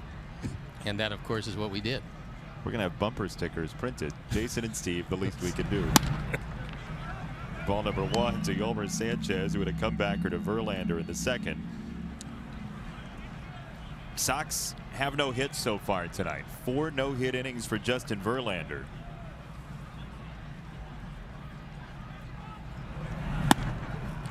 And that is that patented high fastball. And we've talked before about effective velocity of pitches, right? So there's the regular velocity that pops up on the radar gun at 94 miles an hour, that last pitch. But there is the velocity that the batter sees, essentially, based on the stride to the plate of the pitcher, but also the location of the pitch. And the numbers show that fastballs that are upstairs look faster than low fastballs. They're harder to hit. You can't get your hands to them quite as quickly as you can when the ball is down. You got more time to adjust to a ball down than you do to a ball up.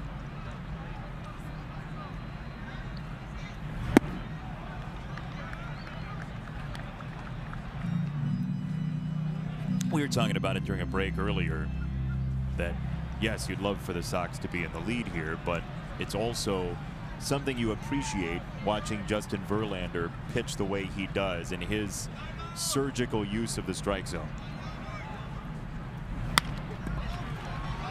On the ground, left of second, one away, and here is your Sox Math winner for today. It is Noah's Ark 2x2. 23 runs times 2 teams for Trace Thompson. You might have been fooled. He was signed by the Yankees very briefly, but didn't play for them. So 46 plus 4 Shield starts, including tonight. That's 50 minus 6 games in the homestand. 44 is your answer. Sox Math tonight. Noah's Ark 2x2. In case there's rain, you know where to go.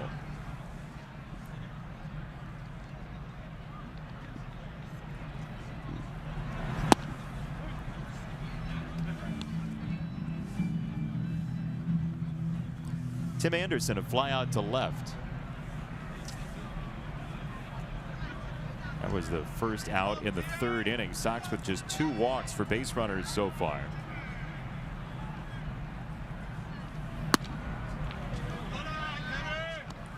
Tim already 7 walks this year. Had a couple of 2-walk games already.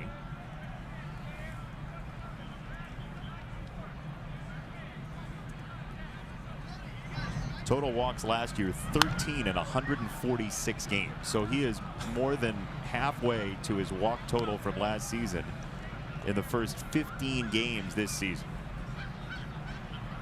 He's getting more patient as he's seeing more pitches and understanding what each and every pitcher is trying to do with them. And now he's actually seeing guys for multiple times, so he knows up close and personal how they're trying to attack him. And he's laying off pitches last year he would have swung at.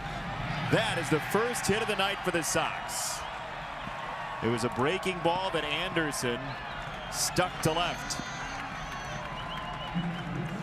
Very easy for anybody evaluating Tim Anderson and mostly the fandom to say, okay, this guy can't hit a curveball.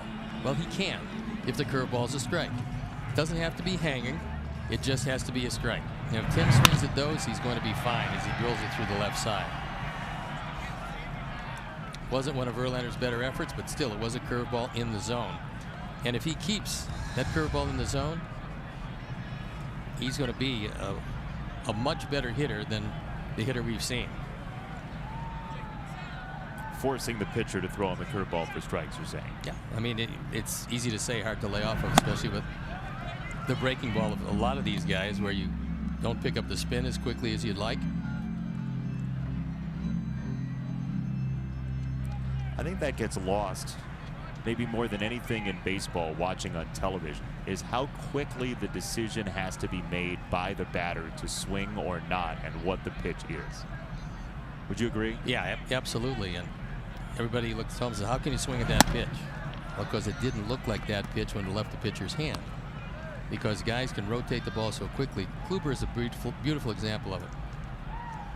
Just about every curveball goes up when it leaves a pitcher's hand. It really is the only pitch that goes up when it leaves a pitcher's hand.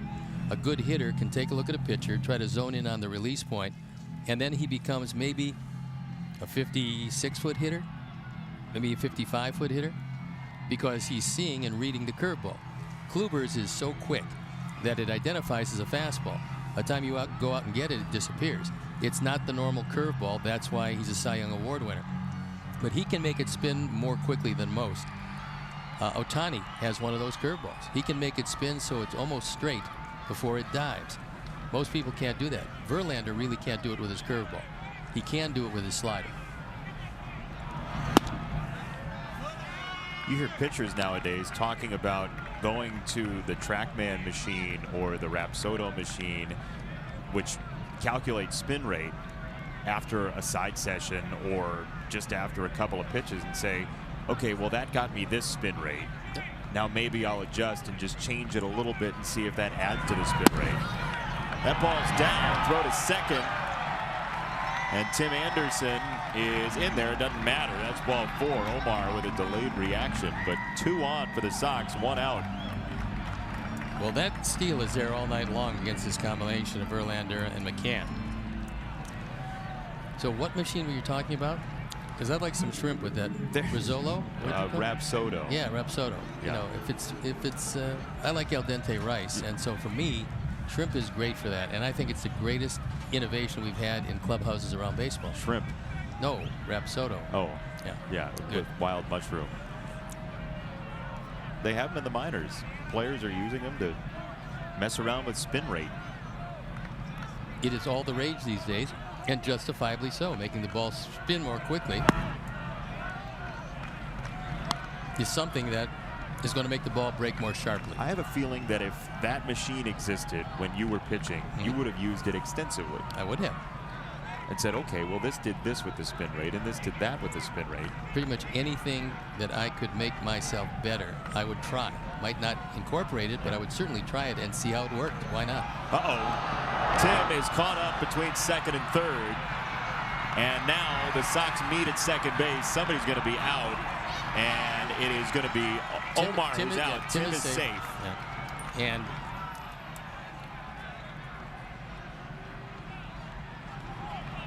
if they attacked both of them and they were both standing on the bag, Tim would have the bag because it was his bag.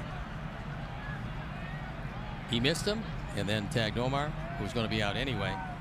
And then you saw the designation.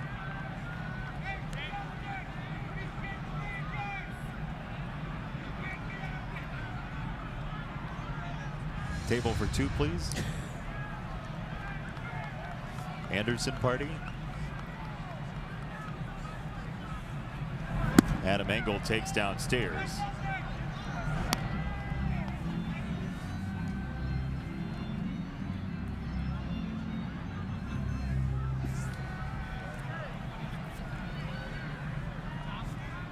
.154 on the caught stealing.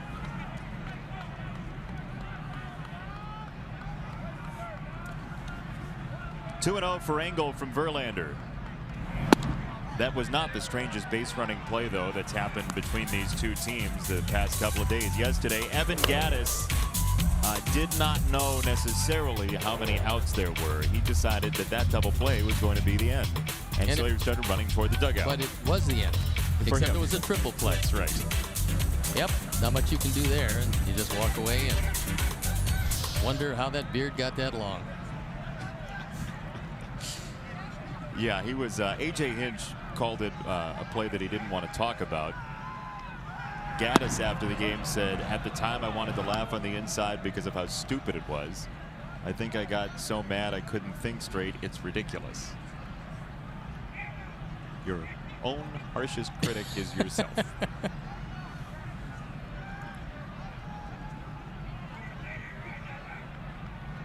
Three and one. Right hand side. Reddick has no play. Fans experience Levy Restaurant's fine dining while enjoying a breathtaking view of guaranteed rate field from the Huntington Bank Stadium Club. Memberships are available to season ticket holders, and also they're perfect for non-game day events, including weddings and corporate parties. For more information regarding the Huntington Bank Stadium Club, please call 312-674-1000. Get to be indoors too, which is a huge plus. Yes, indeed. 3-2 for Engel. Tim at second. Pitch number 83 for Verlander. In the air, just right of center. Fisher for out number 3. Sox get the first hit of the game, but Stranda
Stryker enters the Pro Football Hall of Fame. Plus, the Bears take on the Ravens in the Hall of Fame game.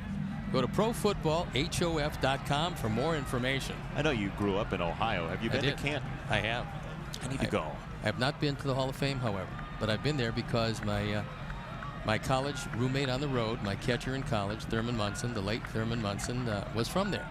Went to Canton Lehman, was all-state in 3 sports, and Canton is kind of just down the road from Akron. They call it Akron-Canton Airport, as a matter of fact. So yeah, I've been there, and it's a nice, charming little town that's growing bigger and bigger. But you know, along with Akron, and of course I went to Kent, which is kind of all in that area there, outside of Cleveland. Huge MAC baseball fan, Steve Stone. Absolutely. If Western Michigan's playing Eastern Michigan, Steve's watching it on his app. Well, there's no doubt about it, and rooting like crazy for Western because they were in the MAC when I was there. Eastern wasn't? No. You never went to Ypsilanti? No. You had to think about it, though. Danny Farquhar is listening. He is at the 100 pitch mark. James, who threw a couple of days ago in a game in earnest, gave it everything and is giving it everything he's got. And Ricky Renteria, knowing that it's 2 more with these Astros, and then Seattle comes to town without a break. He appreciates this effort probably more than James knows. Don Cooper the same way, and every one of these teammates recognize what James did here tonight. Out of play. Hey, Xfinity X1 customers, say, show me the Chicago White Sox into your X1 voice remote and get live team stats on your TV. Change the way you experience TV with Xfinity X1. 11 straight games, including a doubleheader in Kansas City, await this ball club. That's why this outing was so important for James Shields. So important to take the ball, go to the mound in the first place. So important to stay in the ball game and try to get this team through 6. He did very well and ran into a buzzsaw in the 4th inning. But overall, you would have to call it a plus performance. You just ran into another pitcher who was, once again, as Justin Verlander has been for quite some time, one of the best around. James Shields has very much embraced the role of grandpa on this team to these young pitchers. And part of what he's doing today is helping all of them out, whether it's in the bullpen or even as starters. I mean, if he goes an extra inning here, that means if somebody has a rough outing the next few days, they don't have to stay out any longer to save the bullpen. It's ball 4, Chuck Garfien. Yeah, you know, it was just a little tidbit about how Shields told Renteria that he wanted to play. He wanted to pitch. I mean, I think a lot of people assumed you throw 28 pitches at the end of a game on the road on Wednesday that he wouldn't start here on Friday, but after he got a text from Renteria on the plane, actually texted him on the plane, it was Shields just went over to Renteria and says, I'm your guy on Friday, I'm ready. So he took the ball. And Steve, as you know, the leaders, the veterans, they like the ball, and he wanted it today. Well, you don't go 9 times over 200 innings, Chuck, unless you want the ball all the time, and that gives any manager a sense of comfort. Look, is this the James Shields that was busy with winning 130-some games? No, it's not. But he's giving you the best James Shields he can give you each and every time out. Sometimes it doesn't work out very well because he's had a lot of pitches under his belt, but his contributions go far beyond what he's doing on the mound this season. His contributions to this team will resonate with these pitchers long after James is gone. The White Sox are going to reap the benefits of what James Shields has done in this clubhouse with these young pitchers long after James is gone, and that's the major contribution for James Shields. The fact that he's the only guy that has been around as long as he had with the success that he's had and imparting to the young guys who will be very, very good pitchers. Tim Anderson catches out number 1. Well, we were talking about this during the Rays series, but James Shields was the guy who essentially took over the pitching staff in Tampa Bay and helped develop the younger pitchers than he was. And he certainly, when he came up, he was one of the few young pitchers on that roster. But then as guys kept coming up from the minor leagues, he would kind of guide them, whether it be learning the cutter or whatever it might be. He was the one that really took charge and grabbed hold of that pitching staff, and that the soul of the person is still there, even if the stuff isn't. As competitive as they come, if he could learn how to teach that, teach the competitiveness that he has, he would be really something as an instructor. If he wants to be that somewhere down the road, he'd make a good one. But again, teaching competitiveness is probably the toughest part of what he's teaching all of these young kids. And he's got it. It's innate. It's part of him. Getting it when you don't have it and keeping it when you do get it are the two aspects of pitching that you absolutely have to have.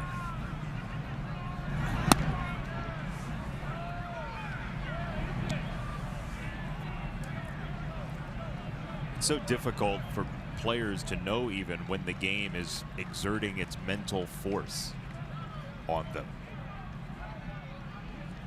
You got 5 senses, right? Last I counted. Trying to block them all out and think of the catcher and where you're going to throw the next pitch. That's the art of pitching. Tag to right field, and this goes rolling to the wall.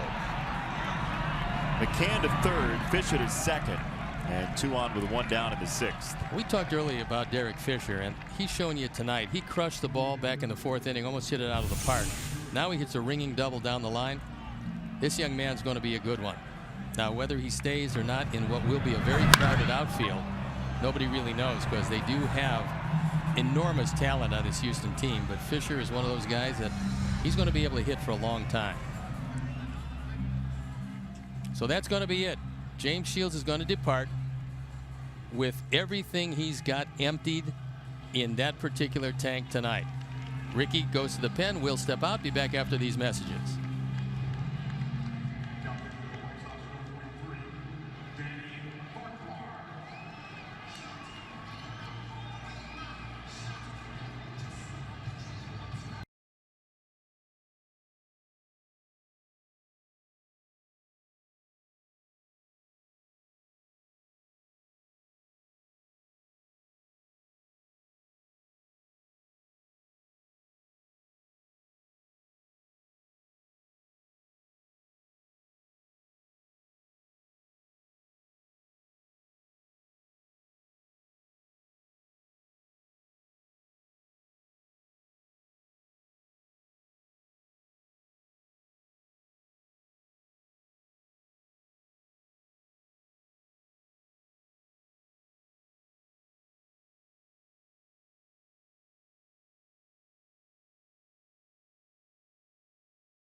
And the call to the pen is Danny Farquhar.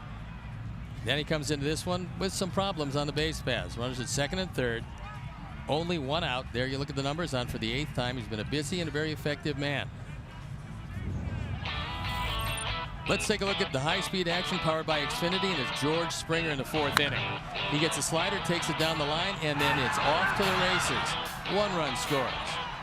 2 runs score. And now Springer diving in, he scores in a 5-run 4th inning. And as so often happens, the guy that we were just talking about is batting after we were just talking about him. It is almost Kafkaesque that the Xfinity high-speed action replay comes right when George Springer comes to bat. Yep, it's true. It's part of the package. I saw it. Second and third, 1 out. And Danny Farquhar was only allowed 4 hits this year and 24 at bats. So 167 opponent's average. Still hasn't given up a hit to a lefty this year. That's pretty impressive. Got to get by a whole lot of good righties, and there is Don Cooper Talking with James Shields. Two very crafty veterans going head to head. Down the right field line, that's a fair ball into the corner for George Springer, and it brings a couple home. So the Astros continue to develop the lead. Springer drives in 2 more.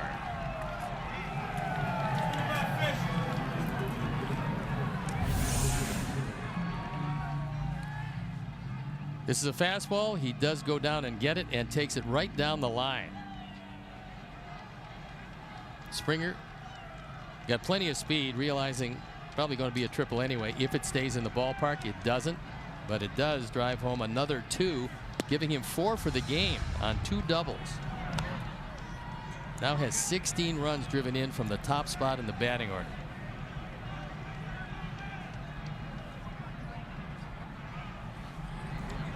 Dinged up a little bit mid-season last year, but rounded out his 2017 with a World Series MVP, and he's one of those guys that really typifies the new age leadoff type hitter in Major League Baseball. It's one of those guys that doesn't mind striking out, will make contact. When he does, he can fly, and he's very strong to go with it, so not much he can't do.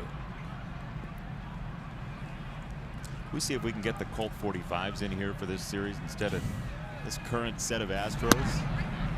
Well, actually, if you want to go back to that ballpark, which was Colt Stadium, when your leading concession is bug spray, you got a feeling that it's not a comfortable experience for the fans. And that's what happened. That and the fact that pitchers routinely said after a game they would pour the water out of their shoes because of the humidity. And very famously, Hall of Famer Ernie Banks at that very stadium proclaimed, as he did just about every day, "Let's play 2." Well, as the story goes, he collapsed at third base and didn't even make it 1, let alone let's play 2. That was a tough place to play before that dome was built. You can't even imagine. I mean, middle of the summer in Houston, the humidity is. It sounds funny, but. And he gets him. So Altuve, after the throw, throws him out. But it is true, they used to walk around with bug spray in a, one of those metal cans, and they would spray you for 50 cents. And you needed it because the mosquitoes looked like buzzards. 2 bites, you need a blood transfusion. That's all it took. What happens on the 3rd bite? Well, adios. Well, get your Colt 45 season tickets today. Okay, so let me check off the 7-0 line of banter, and we'll we hope to hold it right there.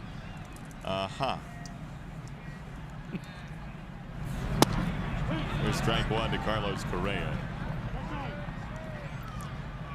And we remind you that you can join us as the Sox take on the Twins Saturday, May 5th, 6:10 p.m. First 20,000 fans get a Los White Sox soccer jersey presented by Coca-Cola.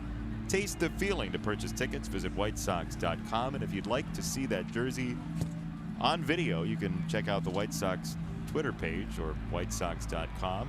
The Sox TV crew did a video with Yolmer Sanchez wearing that Los White Sox jersey. He was doing some soccer tricks. We've got a lot of fans of soccer in that locker room. Oh yeah. I mean, and these guys are pretty good at it also.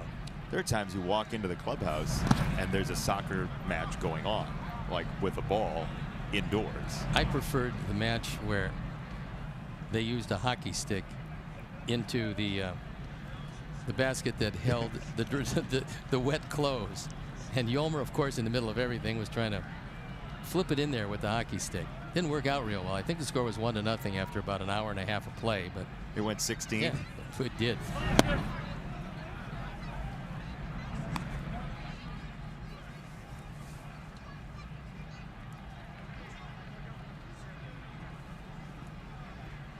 Two balls and a strike on Correa.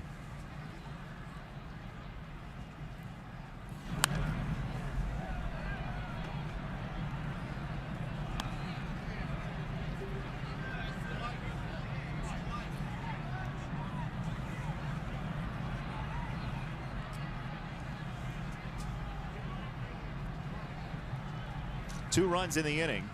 Charge to James Shields.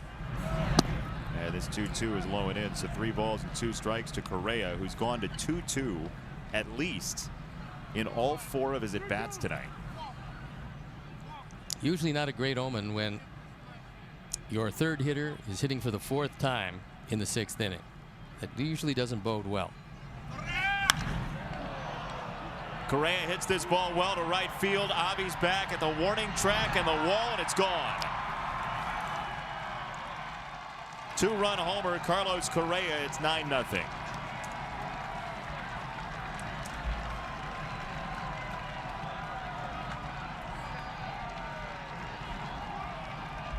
That one wasn't exactly a no-doubter, but it certainly was effective enough. Correa with his 3rd home run. He's now driven in 16. And the Ford home run replay for the first time tonight. Ford is especially happy with that. It comes off the bat of Carlos Correa. And to get it out tonight, you've got to really crush it. This was a towering fly ball that just kept on going. Avi thought he had a shot. He goes up, tries to time it, but it's too long for him.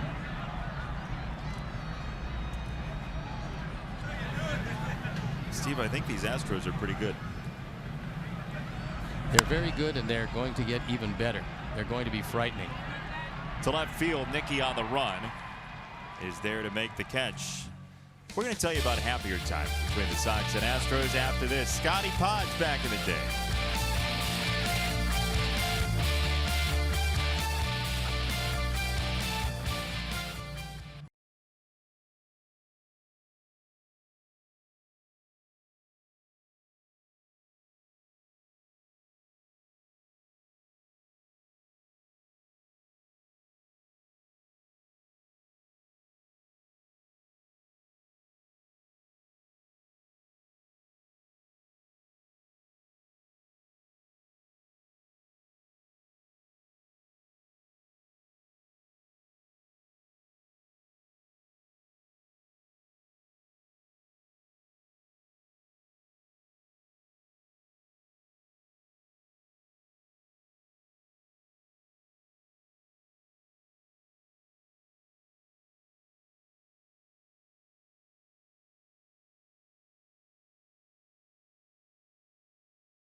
Great history against the Houston Astros. 2005, Game 2.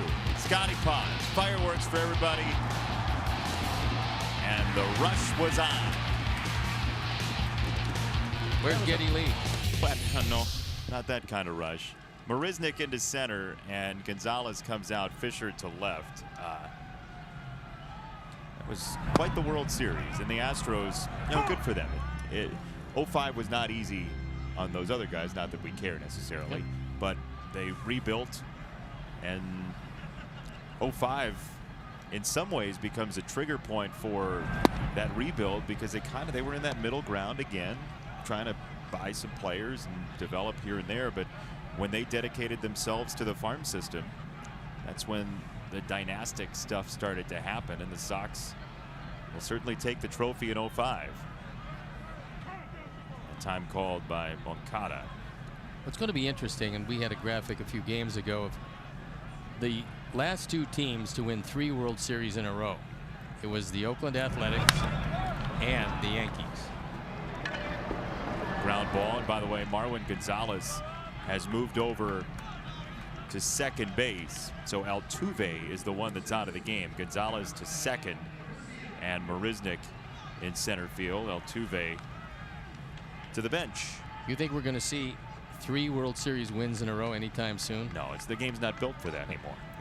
Right? Yeah, it's going to be very, very difficult. More difficult now than ever before. You know, the great Yankee dynasties, the Big Red Machine, the Oaklands of the mid-'70s. I mean, the Yankees of the mid-'90s and late '90s.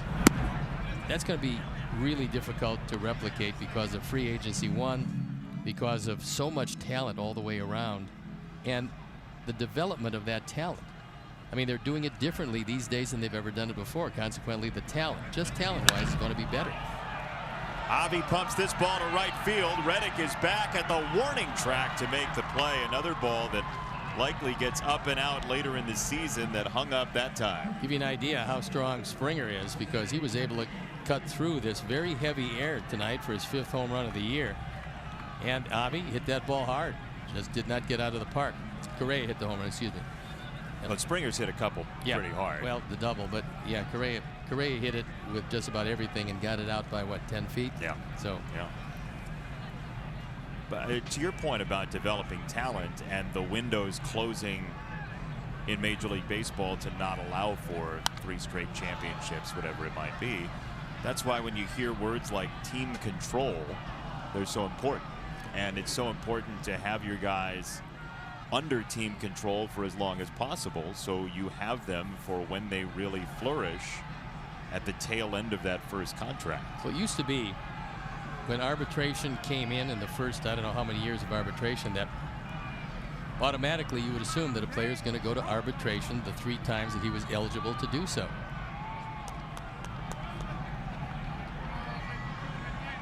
Well, we have something going on in our dugout at this point, and we will see how that plays out.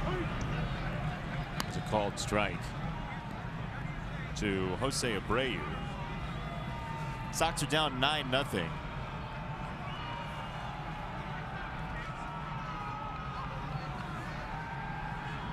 Hope everyone's okay down in the Sox dugout. We do have our Chuck down there, and he should be able to get a report of one such or something else. I don't know, and we don't, but you can't speculate in situations like this. You wait and see how it unfolds. That's true. Let you know when we know. 1-2 on Abreu, 2 down, nobody on.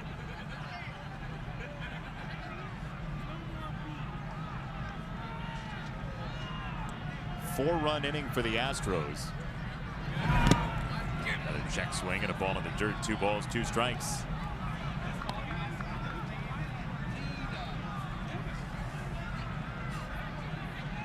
.92 pitches, and Verlander is still rolling right along.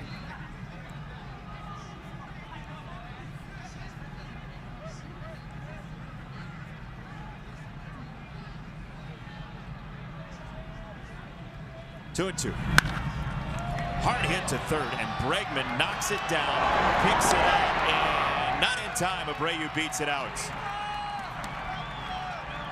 That was a rocket. With Bregman back as far as he could go in the infield, he still got handcuffed by a 1-hop rocket. Watch it again. Jose always squares up Verlander well. This time it almost knocked the glove off of Bregman, who recovers, bounces it across, and just misses him at first. So there's some athleticism.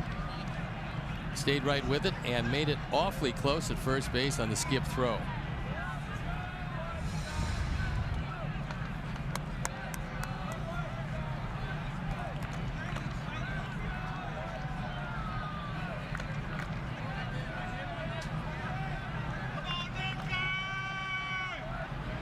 Two on, 1 on Nicky Delmonico. Takes ball 1. Nicky drew a walk in a lengthy trip to the plate in the 4th inning.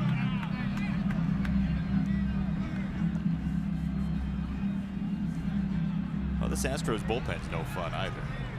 They got some arms. Ken Giles dealing with a back injury right now, but everybody else is pretty raring to go.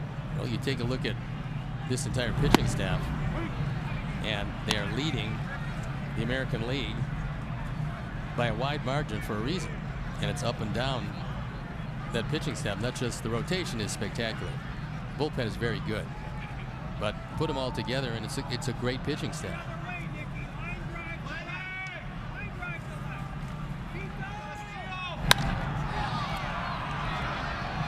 To right field. Reddick has the final out in his grip, and the inning ends 9-0 Houston.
Little ones at the ballpark, even though it's cold. Bring your towels, bring your bundling. Use your neighbors for warmth. Whatever you have to do. Have an orange soda. Oh, how about that? He'll grow into that hat, but not for a few days at least. Good cap, though. Good looking cap. Yeah, it is. Aaron Bummer is in, and he's got strike one.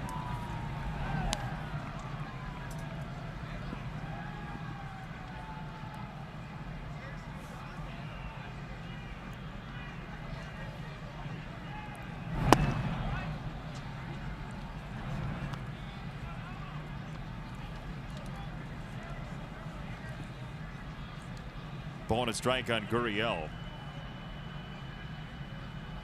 We were talking about his brother earlier, Lourdes, up from Double-A to stand in for the first time in the Blue Jays lineup, and he has had a nice night. He's 2 for 5, 3 driven in his debut for the Blue Jays. It's pretty impressive.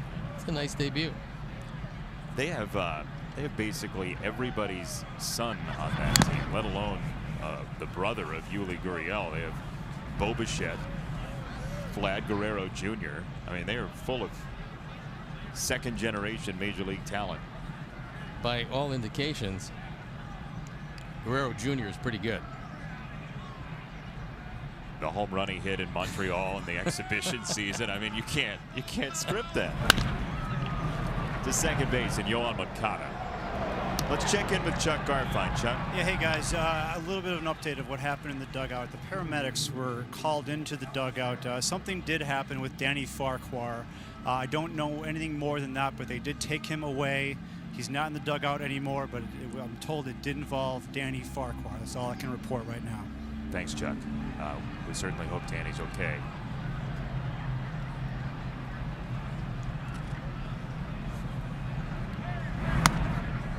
First pitch is outside to Bregman.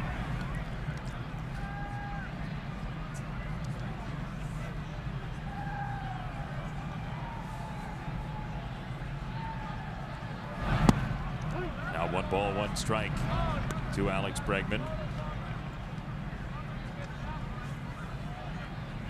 5-run 4th, 4-run 6th for the Astros so far tonight. Sox and Astros will play again tomorrow. That's a 6:10 first pitch. Scheduled starters are Dallas Keuchel and Lucas Giolito. And then a 110 Sunday, Lance McCullers and Reynaldo Lopez, who's looked very good so far for the Sox this year. Lopez's stuff has been terrific. And getting it in the zone makes him pretty much unhittable at times. But control has been an issue, as with all pitchers, but especially all young pitchers. But the arm is there. The arm is top of the rotation stuff. There's a swing and a miss. Aaron Bummer with back-to-back outs to begin his trip to the mound tonight. 2 away.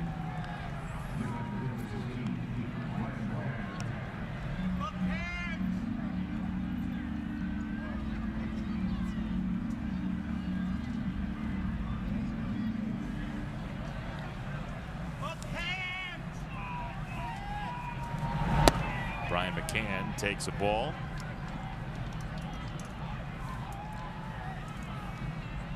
He has not made an out tonight. 2 walks and a hit for Brian McCann, who the last 12 years has had at least 15 home runs. There are 3 players who've done that the last 12 seasons: Brian McCann, Miguel Cabrera, and Albert Pujols. It's pretty rarefied air. 14,211 here tonight. It started out fairly chilly. Now it's gotten downright cold. But tomorrow, better things ahead. It's supposed to be a beautiful day.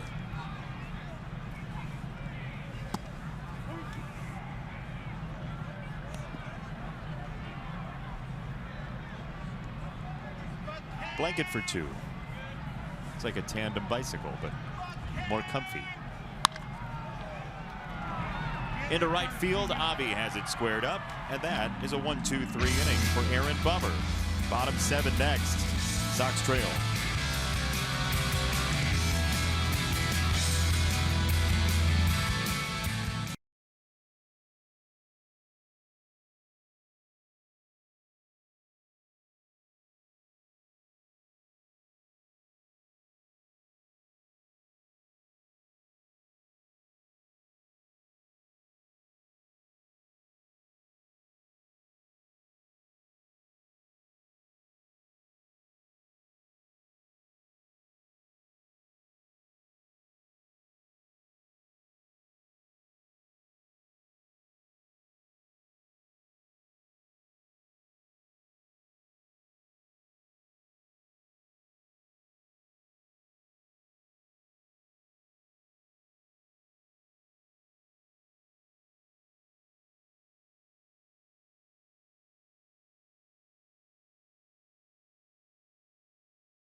Dane Dunning talks about his hot start in 2018, plus his thoughts on the NBA All-Star Chris Paul buying part of the team, and much more.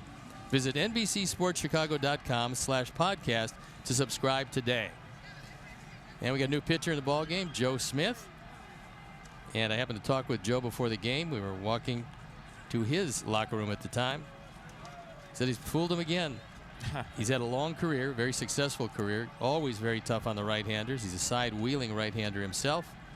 And there you look at the numbers, on for the 8th time, so he's been durable, as he usually is. And for a while, part of that very good Cleveland bullpen. He's never had an ERA in any season above 383. Isn't that amazing? 11 years. I mean, that's why he's still here. As he says, fooling him, but not fooling anybody. He's awfully good and very tough on the right-handers.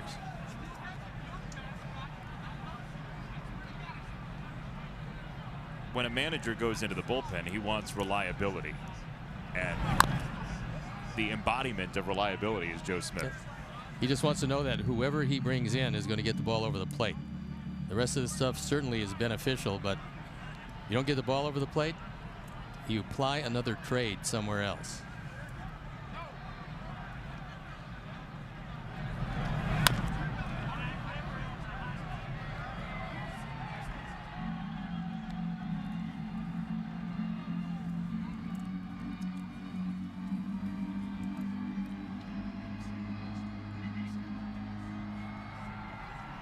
Joe is 34 years old. That delivery has kept him around the major leagues because he is deceptive. Started out with the Yankees, spent a great deal of time with Cleveland before moving over to the Angels, before moving over to the Cubs, before moving over to Toronto, and back to Cleveland, and now found himself with a very good baseball team. Not that he wasn't on others before,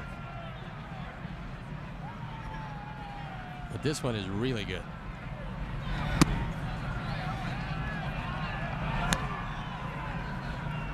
There's the pen. Carson Fulmer loosening up. It could very well be to try to get him untracked. He might find his way into this one, but maybe it's just a side session in preparation for another start. We'll have to wait and see. Can't help but think about Danny Farquhar, who was surrounded by paramedics and taken out of the White Sox dugout. Chuck Garfien reporting from downstairs, and when we get an update on Danny, we will pass it along to you as quickly as we get it.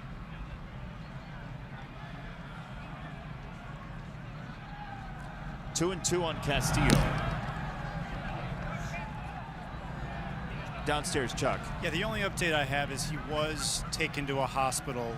He's out of the stadium right now. Paramedics came in, administered him, and they left, and he's on his way to a hospital right now. That's all I can tell you. Chuck, thank you. 2 and 2 on Castillo, and it's grounded foul.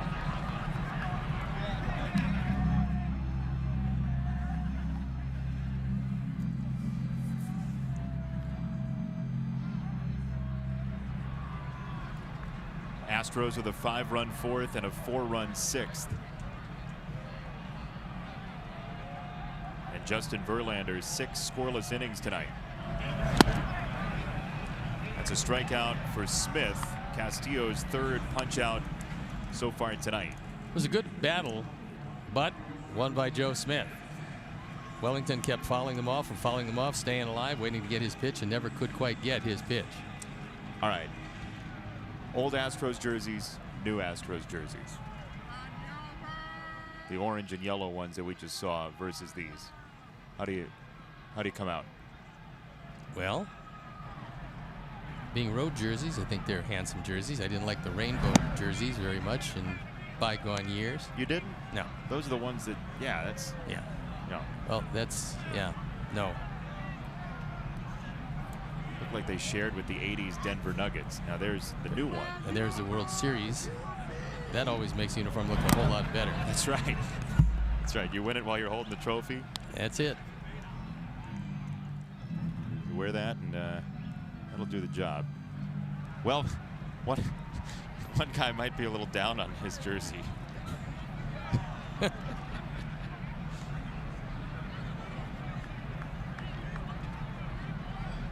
Oh-2.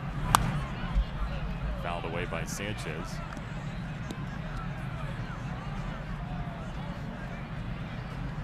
Just an interesting before and after. Old jersey, guy having a drink. New jersey, guy texting. There you go.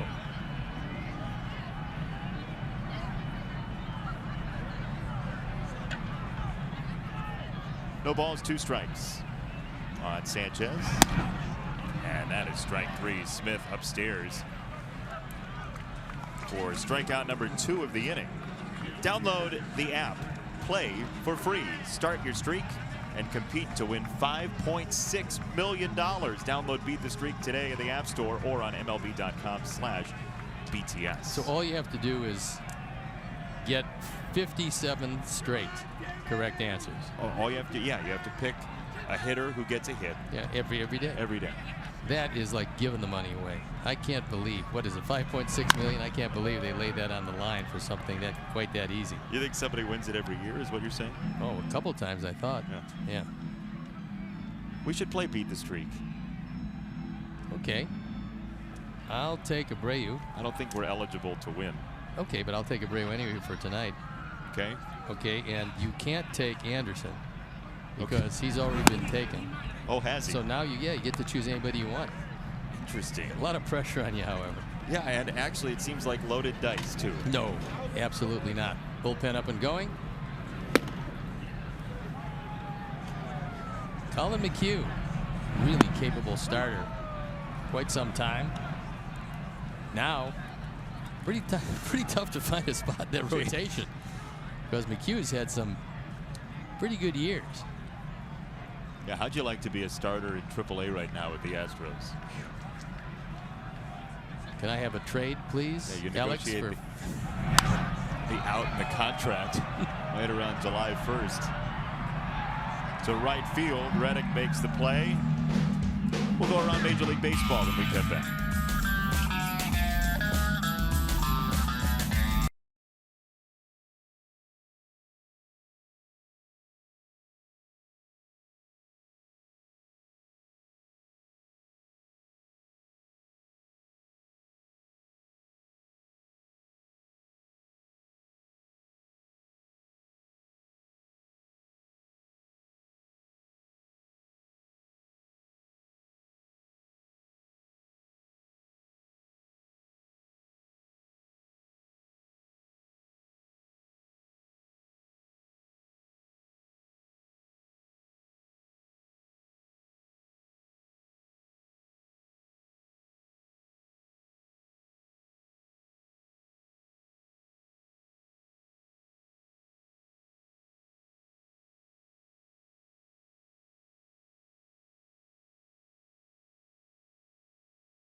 "16 innings while the Sox were playing a 14-inning game in Oakland.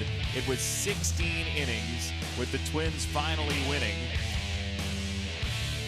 On this, Minnesota gets the victory in Puerto Rico, but for every account that I read, you read, as Trace Thompson comes in for the Sox for the first time since 2015, it was a pretty remarkable, entertaining place to watch a game. I know you've been there. Yeah, I called 3 games there. Heck, I believe in 2003, and the people were great. They love baseball. I mean, they thrive on it. It's part of their culture, and I think all the guys that went down there had a great time. There were some shots of Francisco Lindor, who's from Puerto Rico and was just going in every which way, and so many obligations and so many charity functions, and he was in between pitches periodically. There was a drum beat going, and he was dancing over at shortstop, just enjoying the game. It almost had kind of a little league sort of feel in the joy that was coming out of the players, especially those from Puerto Rico, like Lindor and Barrios. Well, especially with the Puerto Rican economy the way it is, and the fact that they lost all the power on the island, and they had generators to play that game, but didn't make the situation any easier. Nicky in left is underneath the first out of the 8th inning. Derek Fisher coming up. Thanks for joining us. Chuck Garfien downstairs, Steve Stone, Jason Benetti, our entire crew. Sox are down 9-0, and if you just joined us, we are awaiting word from the Sox on the condition of Danny Farquhar, who was taken out of the ballpark by paramedics after 2/3 of an inning. He was in the dugout surrounded by paramedics. Chuck Garfien reporting that he was taken out by the EMTs. We await word on the status of Danny Farquhar, and we are thinking about him and wish him the very best. Echoed here.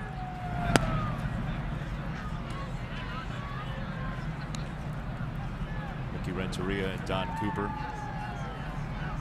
They're trying to figure out right now, as Ricky listens to Don explain what he wants to do with the bullpen, who's going to come up next, how many outs does he want for him, does he want to get another pitcher some work, so he might use 2 more the rest of the way. But this is still a very encouraging outing for Aaron Bummer to this point. He's come in, retired 4 in a row, and throwing the ball well. On the ground, Tim Anderson for round number 2, and it is a different experience for Aaron Bummer as well. He's typically a mix and match, cut and paste kind of guy who gets 1 or 2 batters. He's been allowed to extend it now to 5, and that's going to be it. Yeah, and that's exactly what Don Cooper was talking about with Ricky Renteria. Who do we get the inning to? We've got a guy that did a terrific job and got everybody out, and so as Fulmer comes in and Bummer steps out, we'll step out, be back after these messages.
Wings and Rings in Bridgeport for a taping of Beer Money, presented by Coors Light. So test your sports trivia knowledge and you could win big.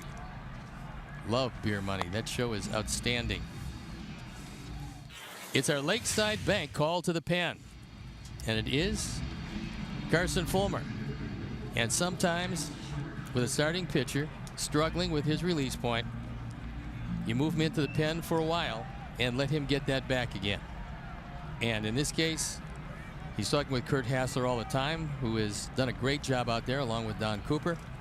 And they work hand in hand to make the pitchers learn and grow and develop. So Carson Fulmer, who we last saw in that last game for an inning plus in Oakland, coming out of the bullpen here tonight.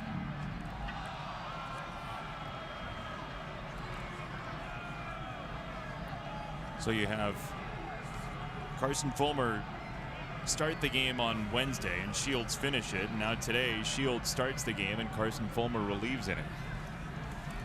Mix and match, the ultimate mix and match. My goodness. 1 ball, 1 strike. If Carson Fulmer somehow is the final pitcher for the Sox in this game, if that's the idea that Ricky Renteria and Don Cooper have rather than just 1 batter or a couple batters, that may be the answer to a trivia question. Well, it will be the answer to some trivia question. It just depends on how good of a question it'll be. That was one of the many times where this happened. Ball and 2 strikes from Carson, but you think a really important outing for him. I do, because look, he had 1 really good game and then he's lost his release point the other outings. So for him to come out of the bullpen, he's got to show Don and Ricky that he can get the ball over the plate consistently, and this will be the start of it if indeed he does get it over. Looks like he's got pretty good mound presence tonight. He's not rushing through anything.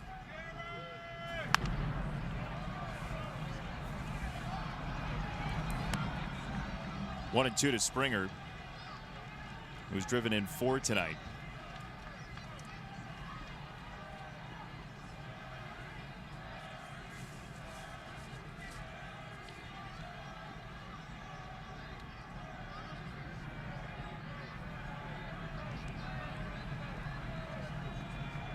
One and two from Fulmer to Springer.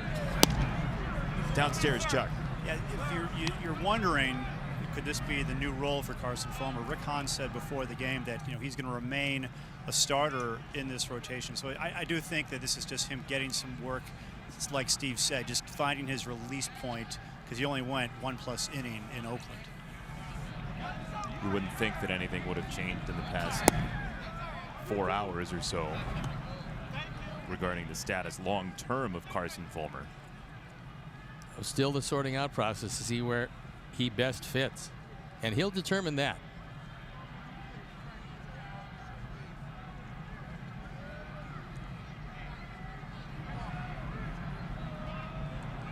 Three and two. Called strike 3. There's the good run on the fastball to the corner. Carson Fulmer finishes off the top of the 8th.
As we mentioned, collapsed in the Sox dugout, and he is now conscious. We have a report from the White Sox. He's conscious. He's been transported to Rush University Medical Center for further tests, but there's Danny Farquhar being taken off by the EMTs earlier. He is conscious. He's being transported to Rush University Medical Center, so as good of news as we could have hoped for on Danny Farquhar after what happened once he finished his inning in the 6th. We'll tell you about Colin McHugh in a bit here, but a collective sigh of relief by everybody associated with the White Sox family. In the air to center field, and one down here in the 8th. So Colin McHugh, you look at the 6th game, the ERA 117. Then you look at his body of work, tell you how tough this game is. With Houston, after coming over from Colorado, he went 11-9 with a 2.73 ERA in 2014. Then he went 19-7 in 2015 with a 3.89 ERA. Then he went 13-10 with a 4.44 ERA, and took the ball each and every time. Full complement of starts, 25, 32, and 33. Then he went to the bullpen because everyone else is really good. And there was no spots available, and you know there were a lot of people ecstatic about the Cole acquisition from Pittsburgh as Evan Gattis checks in behind the plate. A lot of people were ecstatic about that, but not so much for Colin McHugh, who was 5-2 last year, only 12 starts. He was injured, and now he's got to fight his way back, and he becomes a wonderful insurance policy for the Astros in case injury befalls anyone else. But a guy with those kind of numbers coming out of the bullpen and can't find a spot in the rotation should tell you everything you need to know about that rotation. This very well could be by the end of the season. And certainly there's a long time to go, but if they stay healthy, it could be one of the best rotations in baseball history. Well, it's going to be hard to beat that Oriole four-man across 20-game winners. That's going to be hard. Palmer, McNally, Cuellar, and the one everybody misses, Dobson, Pat Dobson. So 4 20-game winners for the Baltimore Orioles at a time when there was a 4-man rotation and they all won 20. That's going to be real hard to duplicate anytime soon. Because they use 5, but even then, just take your top 4. Figure out where they lie, and trying to get 80+ wins out of 4 starters. That's a good trick. That'll usually win you some pennants. Well, it just won't happen nowadays because relievers factor into the decision so much. Hey guys. Well, look, it was a different era of baseball, and those guys hung around. So they hung around long enough for their team, in the case of Baltimore in those years, Baltimore to win. When in this era, they would have been out after 6 or 6 1/3, and then the team comes back and wins. Team wins, that's great. You just don't get credit for it because you didn't hang around long enough. But that's the culture of baseball today, as opposed to what it was when Jim Palmer was winning, I think, the first of his 3 Cy Young Awards. It's called strike 3. Bullpen has faced 6 and retired 6 for Houston tonight.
For tomorrow, it's Lucas Giolito going head-to-head with Dallas Keuchel. Keuchel's having a tough time, though the ERA is pretty good. Lucas has been having some tough times, and now he's got to get the feel for the curveball again, get his full complement of pitches, and face a very good baseball team. As Carson Fulmer is doing here in the 9th inning after striking out Springer to finish the 8th, and Jake Marisnick in his first at bat of the night, the former Blue Jays draft pick. A couple of home runs so far this year for Marisnick.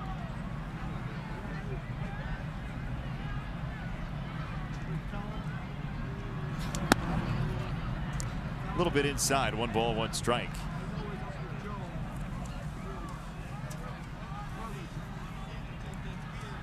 Astros trying to go to 4-1 on this road trip so far.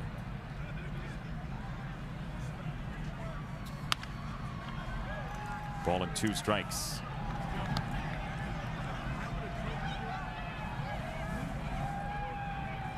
Sox will play Seattle for the remainder of this homestand, and the Mariners are in a 2-2 tie at Texas in the 8th inning.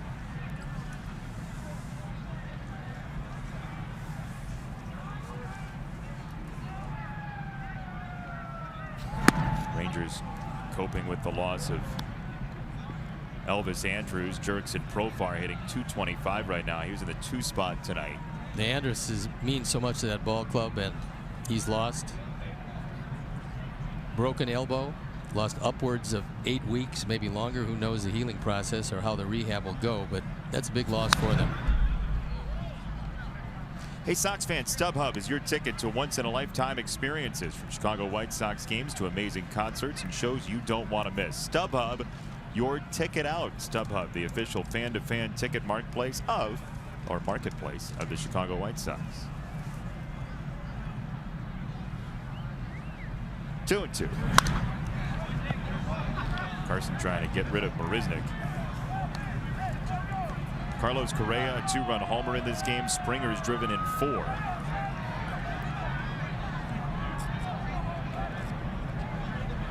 Marisnik is a defensive wizard. That's his contribution to this team. I mean, like all guys here, he can swing at some, but defensively, he's very good.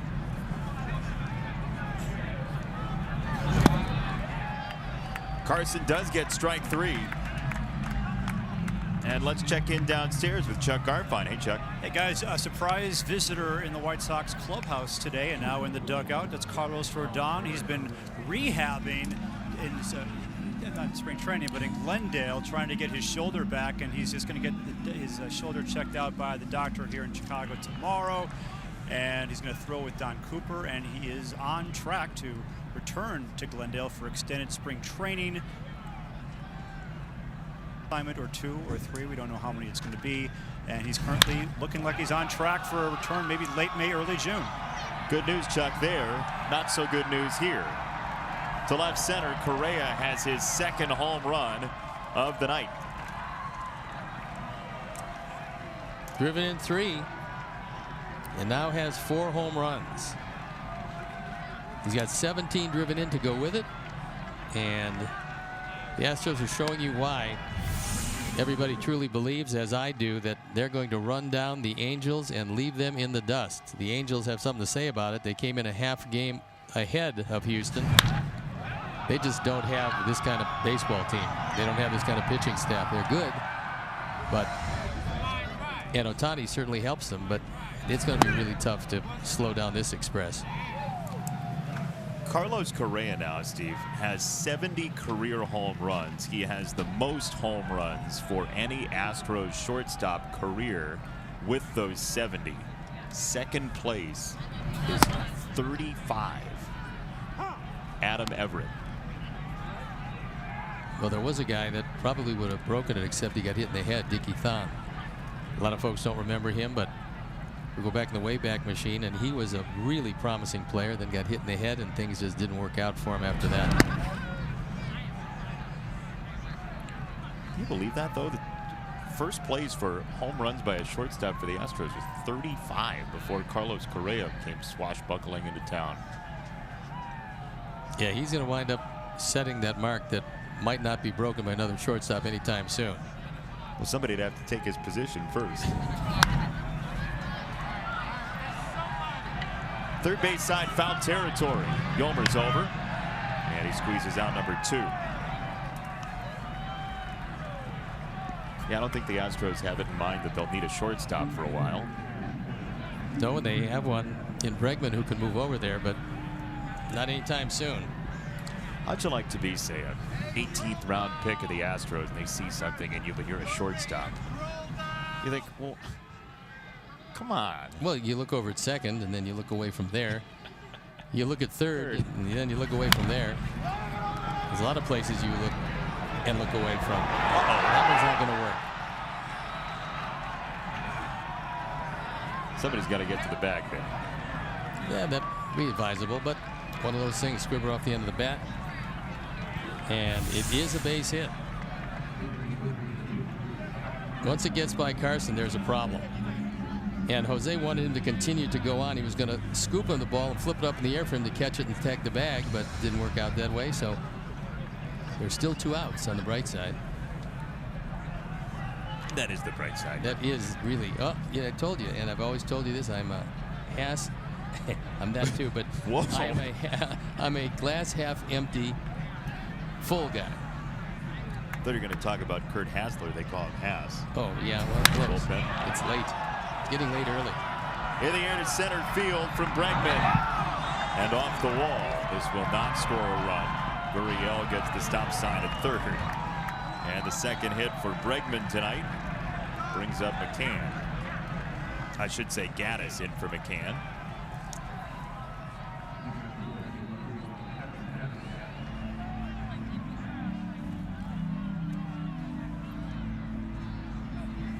So second and third, 2 out.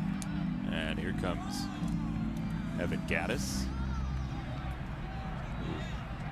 Gets his first swing of this game. We showed you the triple play he was unwittingly involved in yesterday when he walked off the field. Well, despite no home runs, you can see this guy is really strong. He can hit him a long way.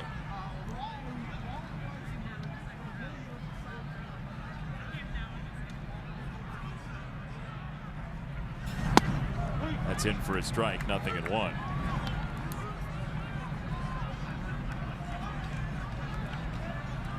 So let's assume for a moment that he grows that beard a lot longer and then puts mustache wax on it and then gets hit in the base of the beard while attempting to not swing at a baseball. Yes. What do you think? Let's say it's a 2-foot-long beard with lots of mustache wax, and it moves out over the plate. Do you give him first is the question. I like when Pat Venditti, the ambidextrous pitcher, showed up. They might have to have a rule for that. They might have to write in a rule about lengthy beards at the strike zone. I would think they'd have to. There is strike 3. And that shall do it. Astros get a run. Correa, the homer. 10-0, bottom 9 next.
Got it back in time, and that's Carlos Correa, and why not? That one made it by just enough, and that one, well, that was a bomb. No doubt about that one. So a big night for Carlos Correa and the Houston Astros. And that morphs into our Miller Lite Hold True moment. And Ken Giles comes into this for the 7th time. He'd been nicked up and now grabbing an inning, trying to nail it down. And for the first time since 2015, Trayce Thompson in a White Sox jersey grabs a bat. Sox picked him up yesterday during the off day. Tyler Saladino traded to Milwaukee. Trayce has been with the A's for the past week or so. Been designated for assignment. Sox picked him up off of waivers and put him on the active roster today. First pitch, ball one. Trayce Thompson had an awesome catch against Yasiel Puig at Dodger Stadium, and his former team. Take a look. Puig puts a big charge into this thing, and Trayce brings it back. Well, Puig at least tipped the cap, and he stared it down, and it stayed in the park.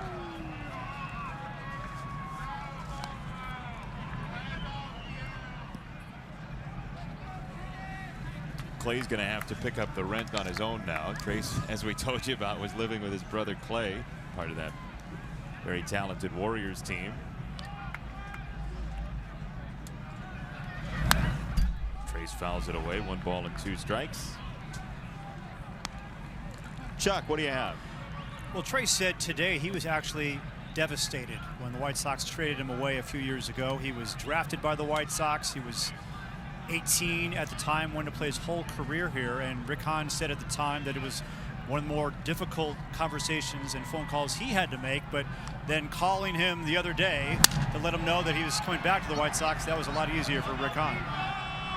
I mean, you know, Steve, you grow up with an organization, and you just, even though you know it's probably not going to happen, you just imagine that you're going to stay your whole career with them. Everybody knows the business of baseball, and then they know that you move around a lot. You don't expect to move quite as quickly as some people, but there's no doubt that the day of one guy staying on one team for his entire career, it's not over, but it's going to be more scarce with every passing year. It's just the way baseball works.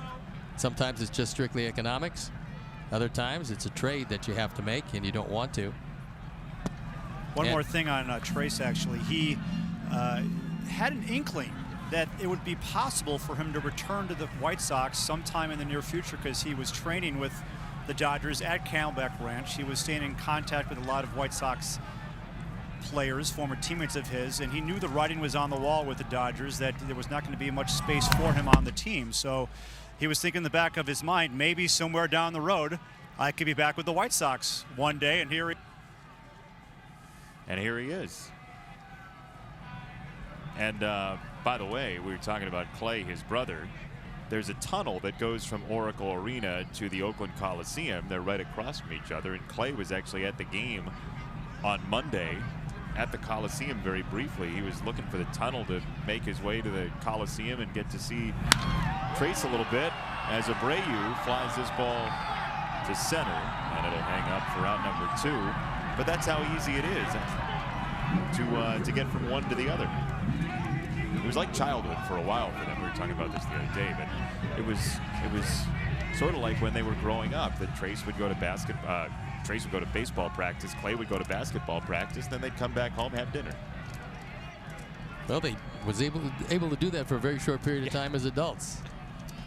But I think that Trayce is pretty happy to be back here. Organization that raised him. He's very familiar with everybody here, and he will fit in seamlessly, and we wish Tyler Saladino the best in Milwaukee. He's a really good guy. His aspirations are to be a coach when his career is over. Hopefully that won't be for a long time yet, as he still has something to give a major league team.